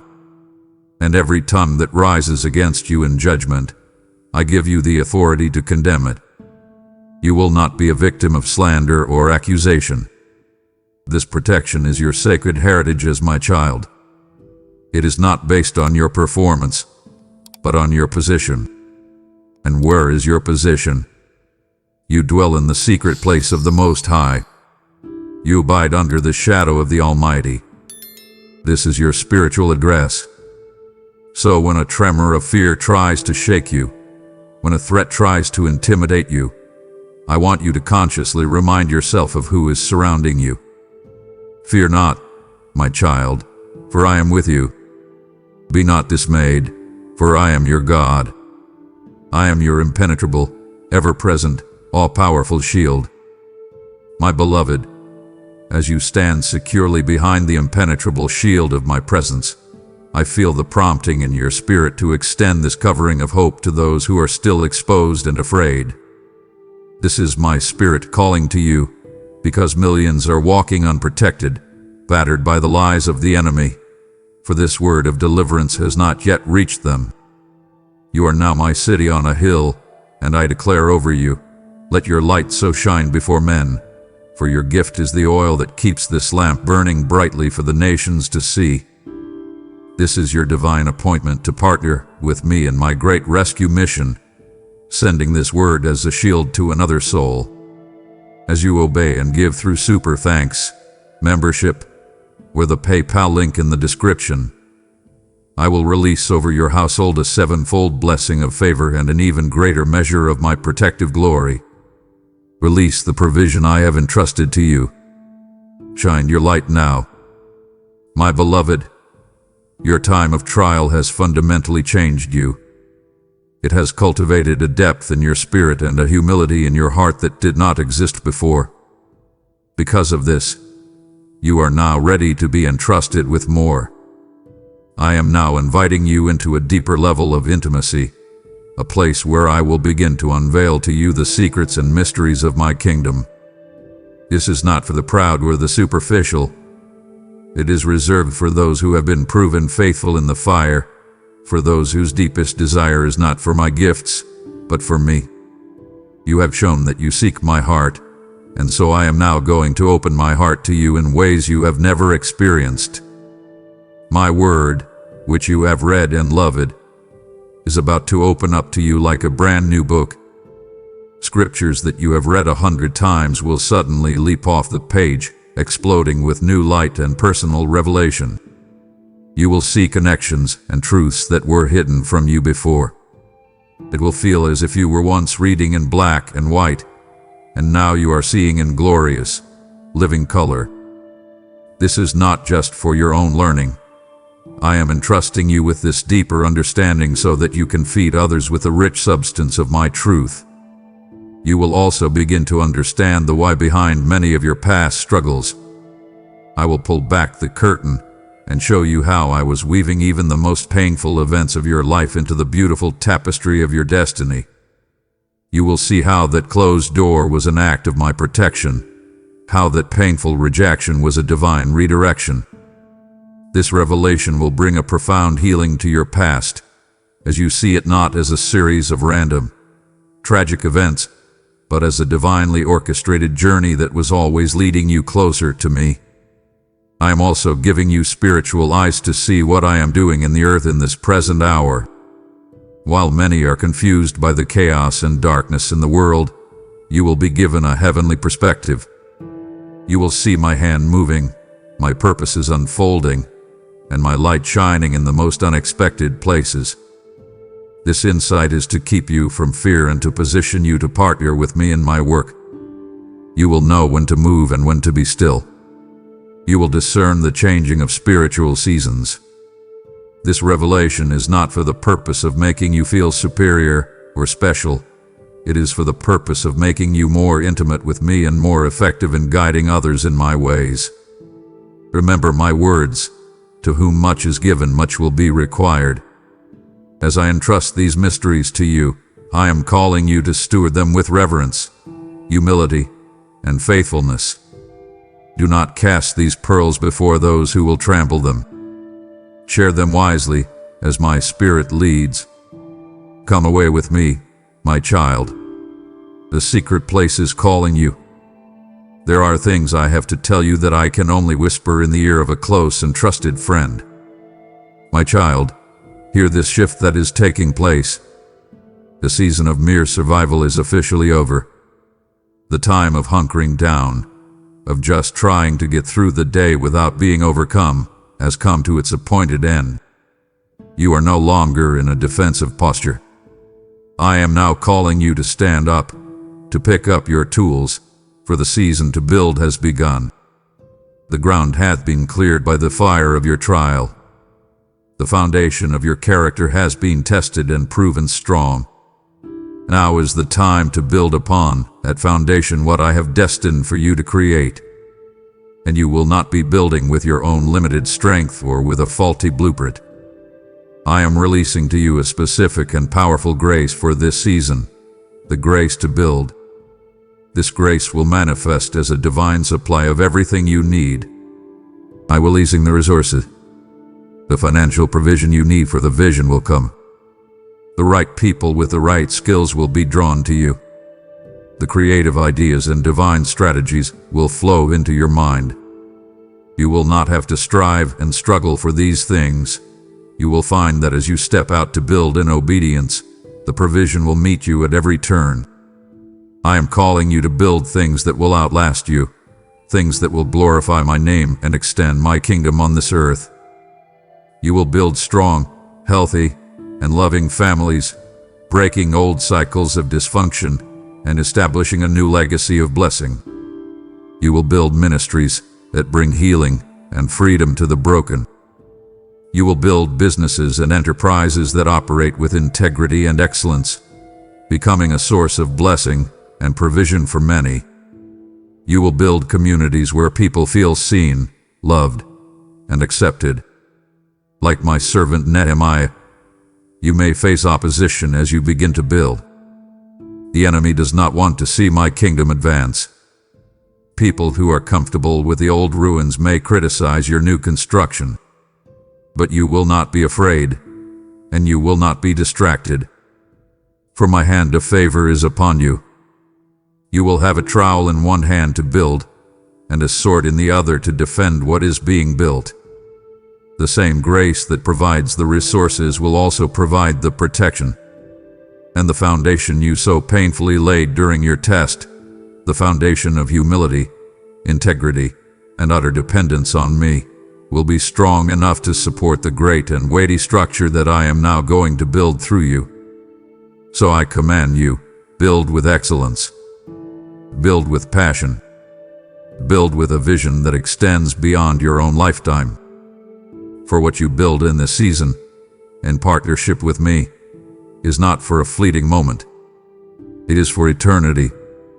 The time for surviving is over. It is now time to build.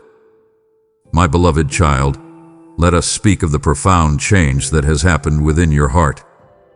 Before you walked through this fire, you knew how to be thankful.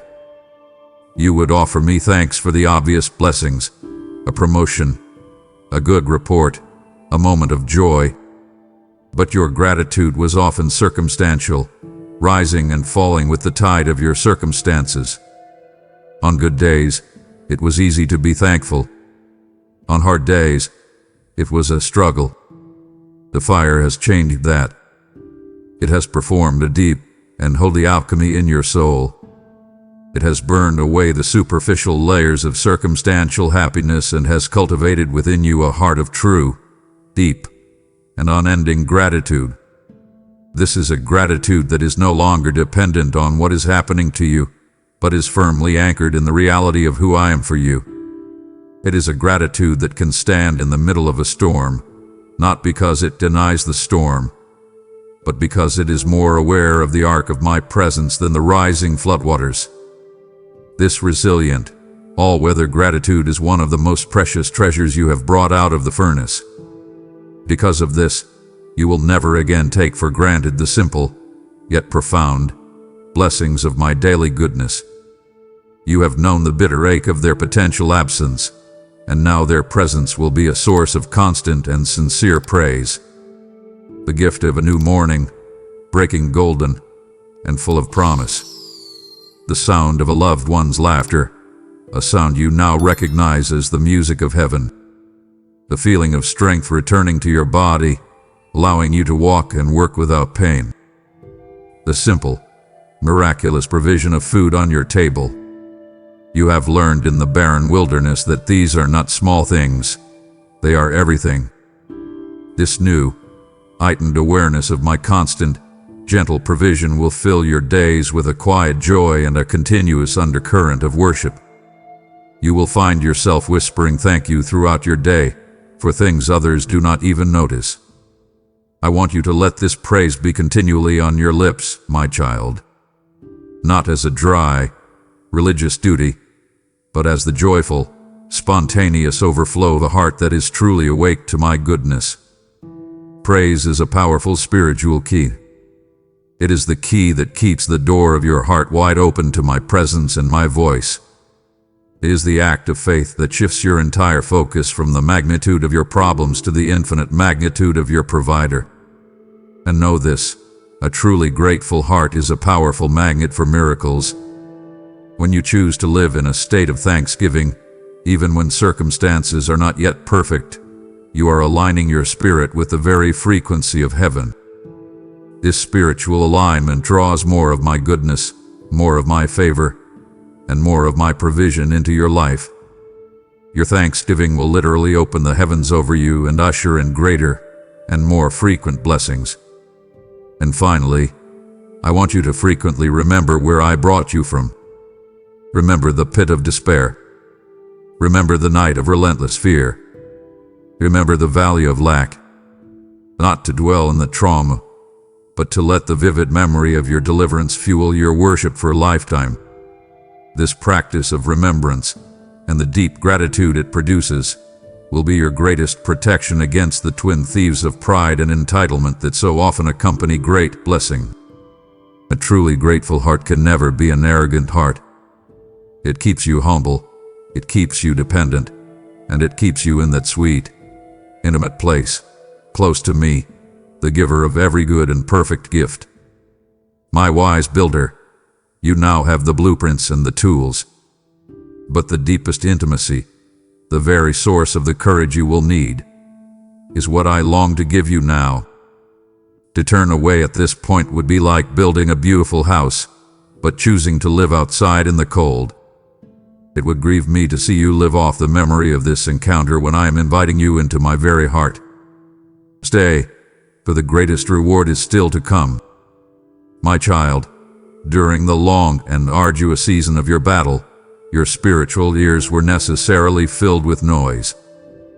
There was the constant, clashing sound of spiritual warfare. There was the loud, menacing voice of the enemy shouting his accusations and lies. There was the frantic, pounding beat of your own anxious heart. It was a season of divine static, a time when it was difficult to hear my voice above the clamor of the fight. But now, the battle is over. The striving has ceased. The enemy has been silenced. And I am speaking a word over your soul: peace, be still. I am turning down the volume of the world, silencing the endless distractions and demands. I want you to feel a great, holy, and profound quiet settling over your spirit. This quiet is not an emptiness. It is a sacred space I am creating for us. In this holy quiet, I am extending a tender and personal invitation to you. Hear me whisper it in your spirit. Come away with me, my beloved. This is not a summons to more work. This is not a call to another assignment. This is an invitation to cease from all your labors and to simply be with me. It is time for a deep and profound restoration of our intimacy. For too long, our conversations have been about the battle plan, about the strategy for survival.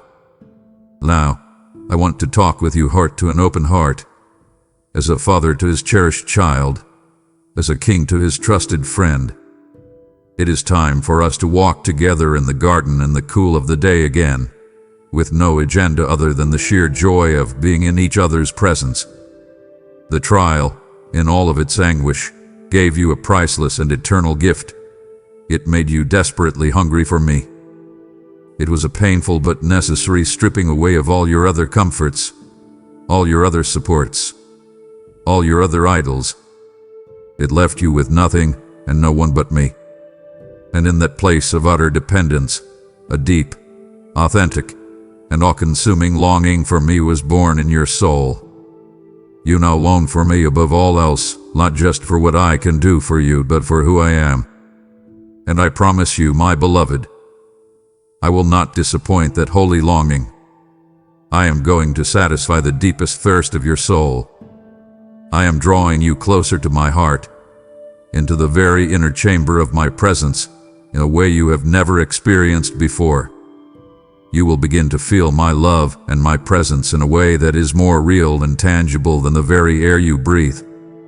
In this secret place of quiet communion, I will gently restore the wearied and traumatized parts of your soul, and I will begin to tell you my secrets.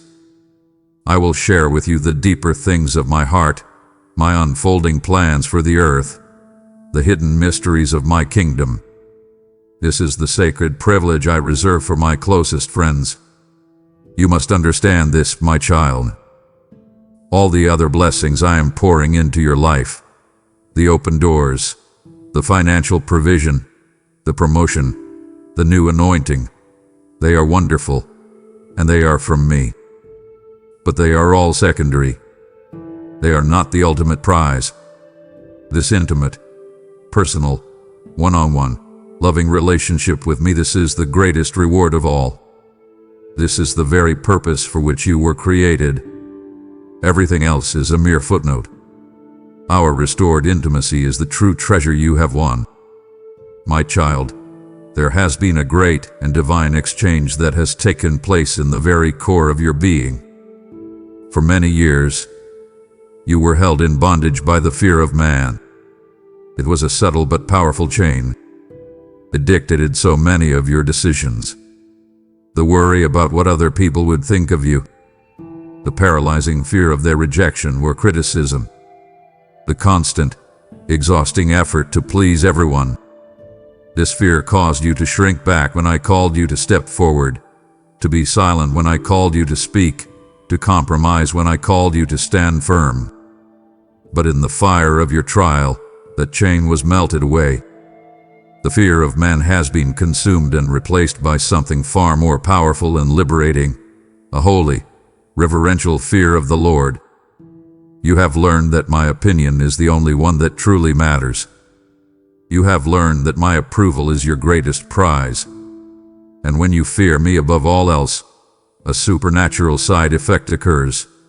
You will fear no one and nothing else. This holy fear is the very source of your new and unshakable courage. Because of this, the spirit of timidity and cowardice that once plagued you has been evicted from your soul. I want to say this to you plainly, that spirit was never from me. For I have not given you a spirit of fear, but of power, of love, and of a sound, disciplined mind.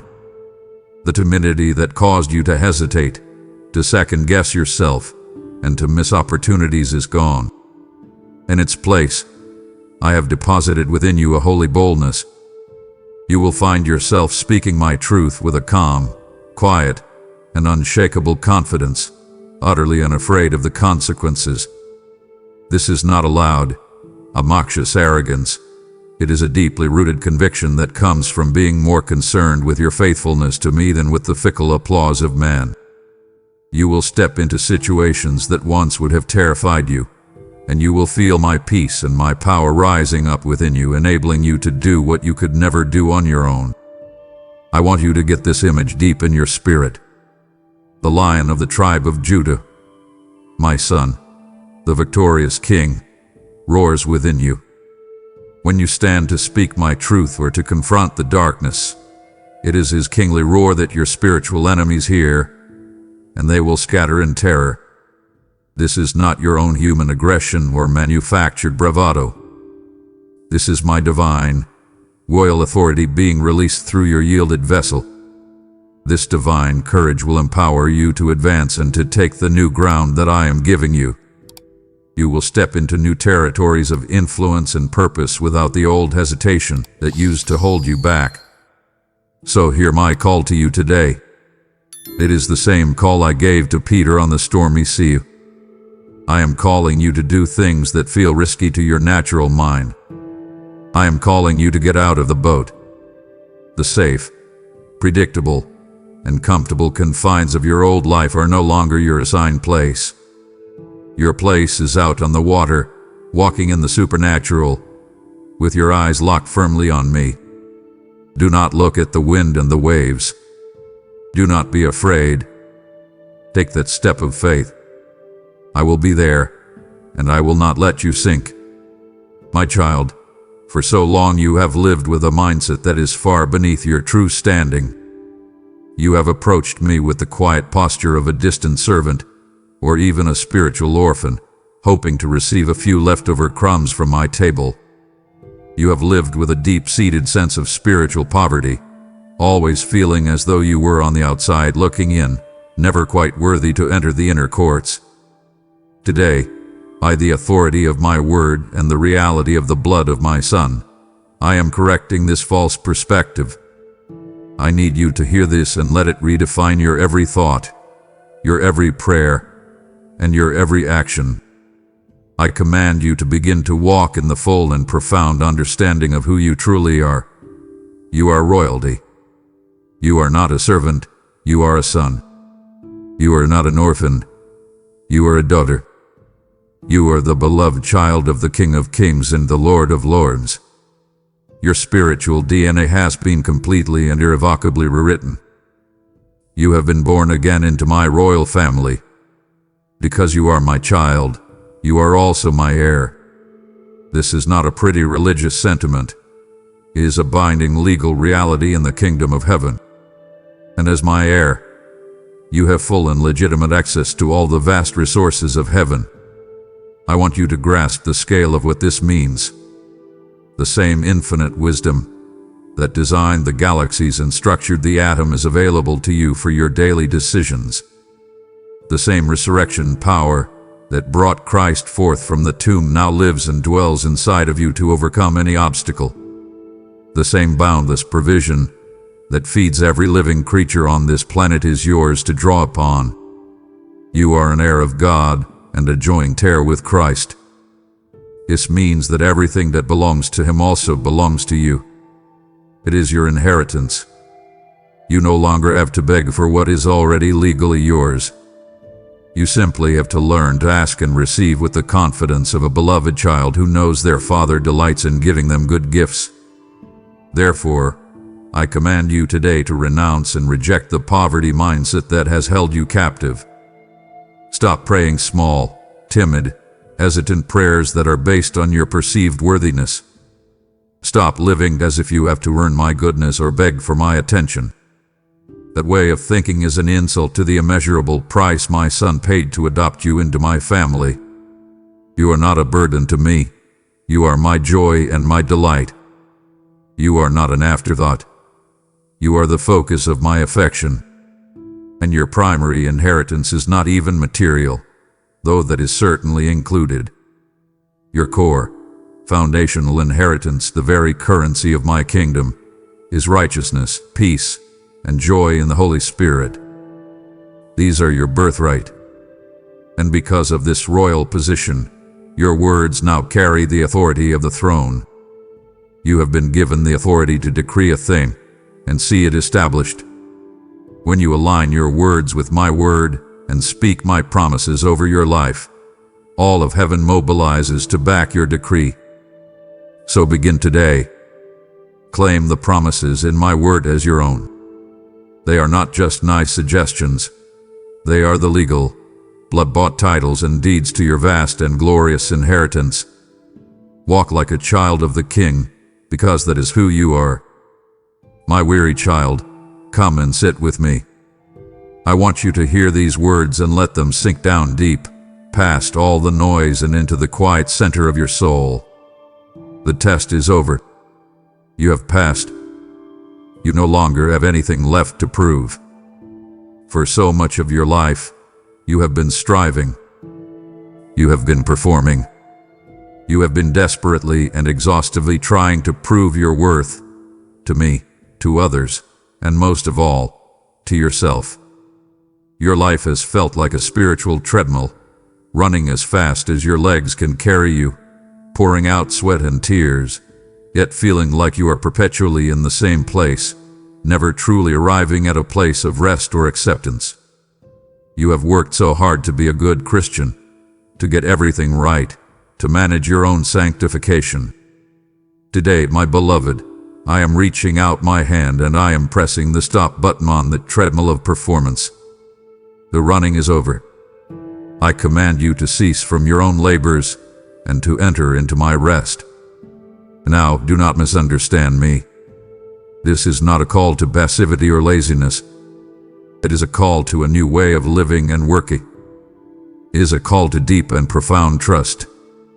I want you to rest in the finished and perfect work of my Son. Your salvation is completely secure. Your acceptance into my family is total and unconditional. Your future is eternally guaranteed. It is all finished. You cannot add a single good deed to what He has already accomplished for you.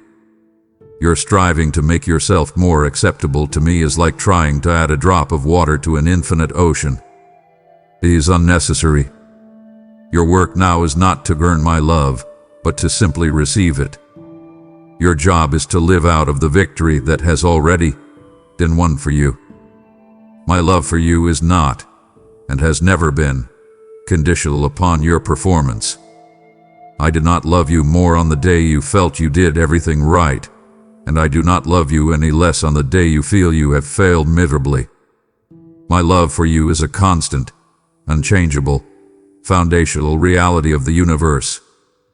It is based not on your goodness, but on my character.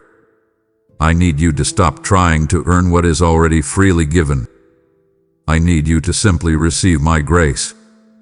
Remember what grace is. It is my unearned, unmerited, undeserved favor.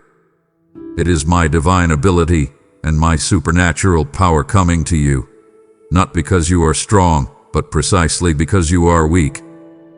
My power is actually made perfect and is most visible in your weakness. The pressure that you have put on yourself to be perfect, to never show weakness, to have it all together, that crushing burden is being lifted from your shoulders today. You do not have to be perfect. You are being perfected by your perfect Father, and I have endless grace for every step of the process. From this place of rest, from this place of being fully and completely loved just as you are, you will accomplish more for my kingdom than you ever did through all your years of anxious striving. You will finally begin to work from a place of love and acceptance, not for it. And that, my child, is the secret to true and lasting freedom. My child, I want you now to lift your eyes from your own life and your own story and see with a broader, eternal perspective. The great and profound victory I have given you through this test is not just for you. It is not a personal trophy that is meant to sit on the shelf of your own life. This is a generational victory. The breakthrough you have experienced will have ripple effects that will impact your children and your children's children for generations to come. In the midst of your pain, when you were fighting just to hold on, you were actually fighting for more than just your own freedom. You were fighting for the freedom of your entire lineage. In your family line, as in all human families, there have been destructive patterns passed down from one generation to the next. Patterns of anger, of anxiety, of addiction, of lack, of fear, of broken relationships.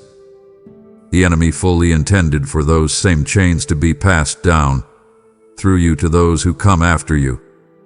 but by your faith, by your refusal to give up, by your perseverance through this agonizing trial, you have become a pattern breaker. You have stood in the gap between the past and the future.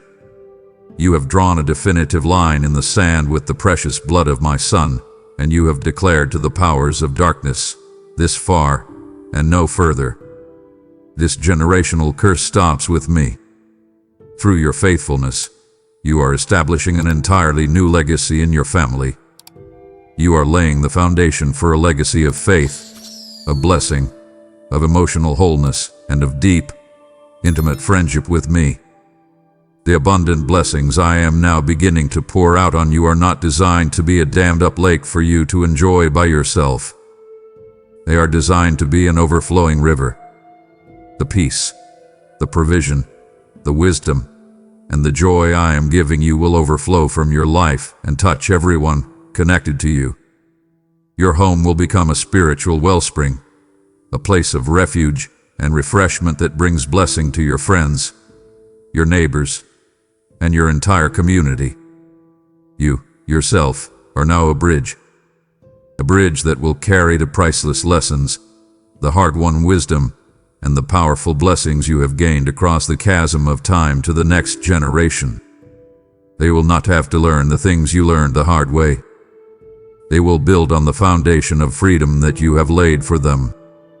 Your story will become their instruction manual for victory.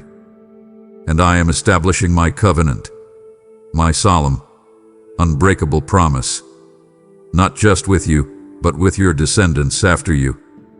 What the enemy meant for great evil and destruction in your bloodline, I have officially and powerfully turned for the good of many. The very area of your family's greatest historic struggle will now become the area of your family's greatest strength and most powerful testimony. You have been a pioneer, my child. You have forged a new and better path for all who will follow you. My heir, you now understand your inheritance and your freedom. But the final commissioning, the Father's blessing that seals it all, is waiting on my lips. To leave now is to walk away from your own graduation, to miss the final benediction that I am longing to speak over you. My heart waits to release this final impartation. Do not disappoint your proud father by leaving before the celebration is complete. My child, every part of the trial you have endured, every lesson you have learned, every tear you have shed, it has all been your training. It was your spiritual boot-camp, a sacred and necessary preparation. In the fire, you have been trained in the demanding art of unwavering faith. In the long season of waiting, you have learned the difficult but crucial discipline of endurance. In the face of despair, you have become fluent in the language of hope. But you must understand, training is never for its own sake. It always has a greater purpose. Training is for deployment. The season of your intensive preparation in the spiritual barracks is now complete. Today is your graduation day, and with that graduation comes a new and holy commission. It is now time for your deployment into the field of your purpose. I am not sending you out weak, wounded, or empty-handed. I am sending you forth in the full power of my might. You are now armed with the most powerful weapon imaginable, the authentic, irrefutable testimony of what I have done in your own life. You are clothed in the impenetrable armor of my righteousness. You carry the sharp, two-edged sword of my spirit, which is my word that you now know not just in your head, but in your heart. You are not going out as a limping survivor, hoping to avoid another attack. You are going forth as a well-equipped, decorated warrior, as a commissioned ambassador representing the King of all kings. You carry my authority and my presence with you into every room you enter and every situation you face. As my ambassador, you now carry a specific and urgent message. It is a message of reconciliation to those who feel distant from me. It is a message of redemption to those who feel defined by their past. It is a message of profound and resilient hope to a world that is suffocating in despair. Your primary assignment is not to preach sermons, but to live your story. It is to simply be your authentic, restored, and empowered self, and to share what I have done for you as I lead you. And as you go forth, I have a critical and non-negotiable command for you. Do not look back. Do not allow yourself to be drawn back into the memory of the pain and trauma of your past. We have dealt with that. It is under the blood. I have redeemed it. Now, you must set your face like flint and look forward to the prize of the high calling I have placed on your life.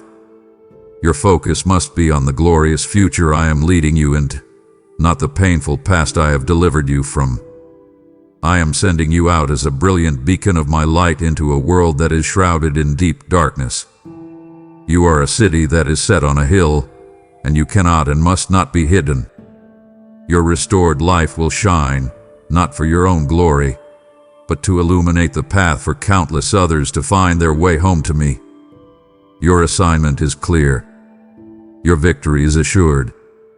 The outcome has been predetermined by me. Now, my beloved and faithful child, go. Step out of the harbor of your healing and into the vast, open ocean of your divine purpose. Oh, my child, as you stand now on the threshold of this new land, ready to walk into all I have declared, there is one final promise I want to anchor deep within your soul.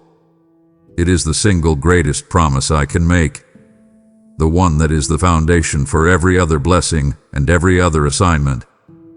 Above all the things I have said to you today, I want you to hear this as a resounding, unending echo in your spirit. I will be with you. This is my most sacred, solemn, and unbreakable vow to you.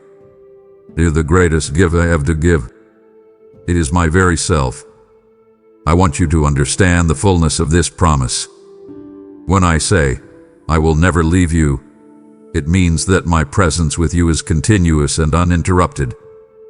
There will never be a moment, not for a fraction of a second, in your day or in your night, where you will face life alone. When I say, nor forsake you, it means that my presence is unconditional. It is not dependent on your performance. Even when you stumble, even when you make a mistake, even when you feel you have let me down, I will not turn my back on you. I will not withdraw my presence in disappointment. My presence is not a reward for your good behavior. It is the permanent reality of your new covenant relationship with me. It was perhaps easier for you to feel your desperate need for me in the fire, in the crucible of your trial. But I promise you, just as I was with you in the furnace of affliction, I will be with you in the palace of your blessing. This is a crucial truth for you to grasp. You not become so enchanted by my gifts that you forget me, the giver. Do not let the busyness of your new assignment crowd out our intimacy. My presence is not just your emergency rescue service. It is your daily bread. It is your constant companion, the source of your wisdom and decision-making, the wellspring of your joy and moments of celebration, and your anchor of peace in the midst of your new responsibilities. And know this, my goodness and my mercy will be like two faithful, heavenly bodyguards.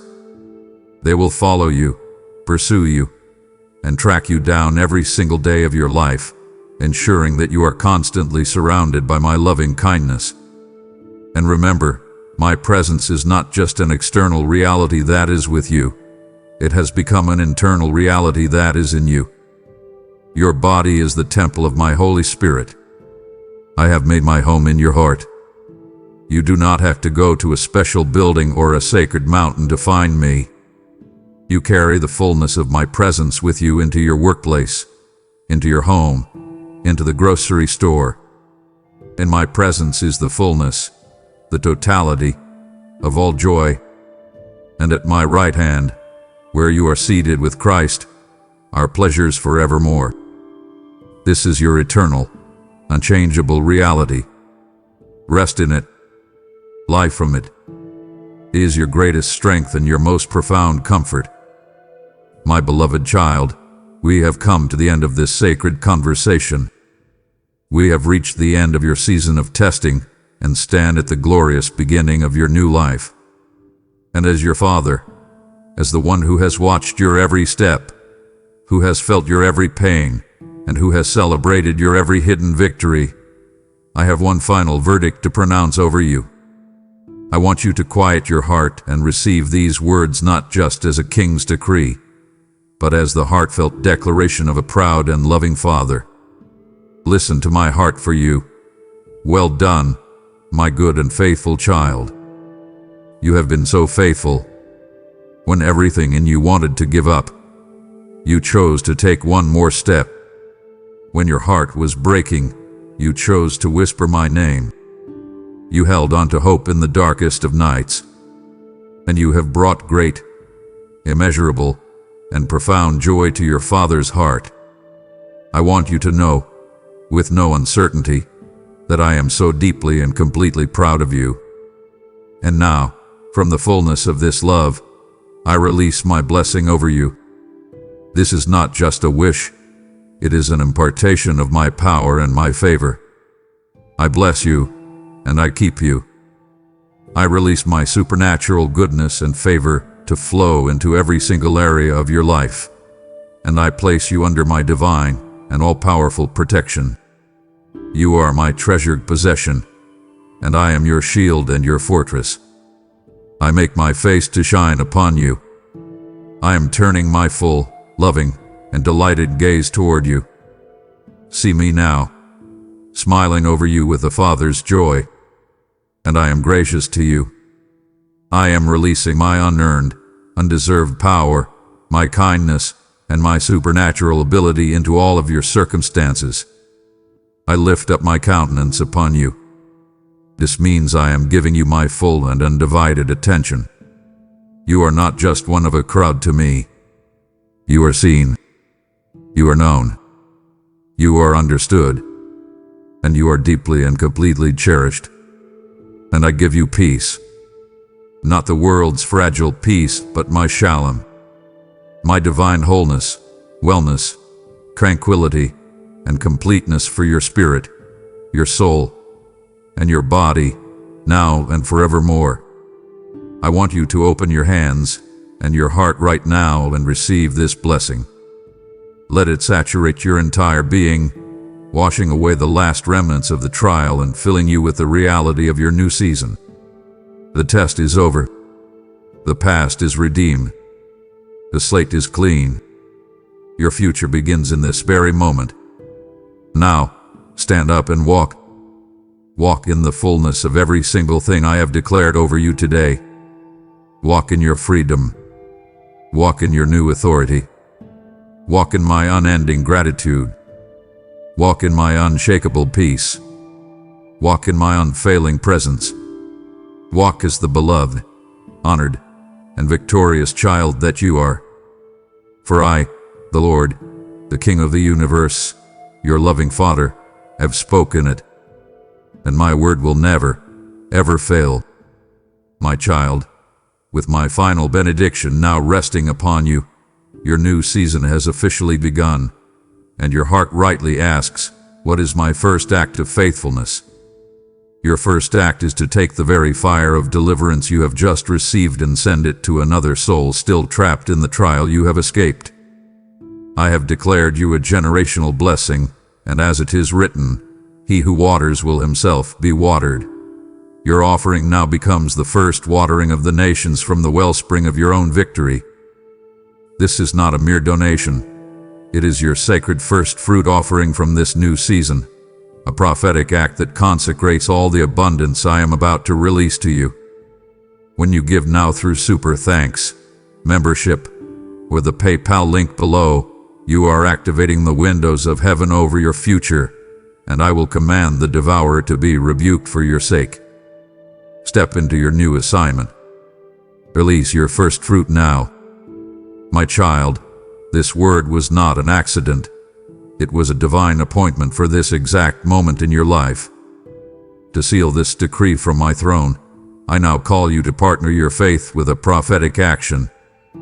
Go to the space below this message and declare with holy boldness, "My test is over today." This is more than just typing words. It is you drawing a permanent line in the sand, a demarcation point between your trial and your triumph. Let this be your first act of walking in your new season, putting all of hell on notice that your battle has already been won. Do it now, and feel the shift in your spirit as you agree with heaven. Amen. If you believe in me, your Heavenly Father, then like this video and leave a heartfelt amen in the comments. If you want to stay closer to me, then subscribe to this channel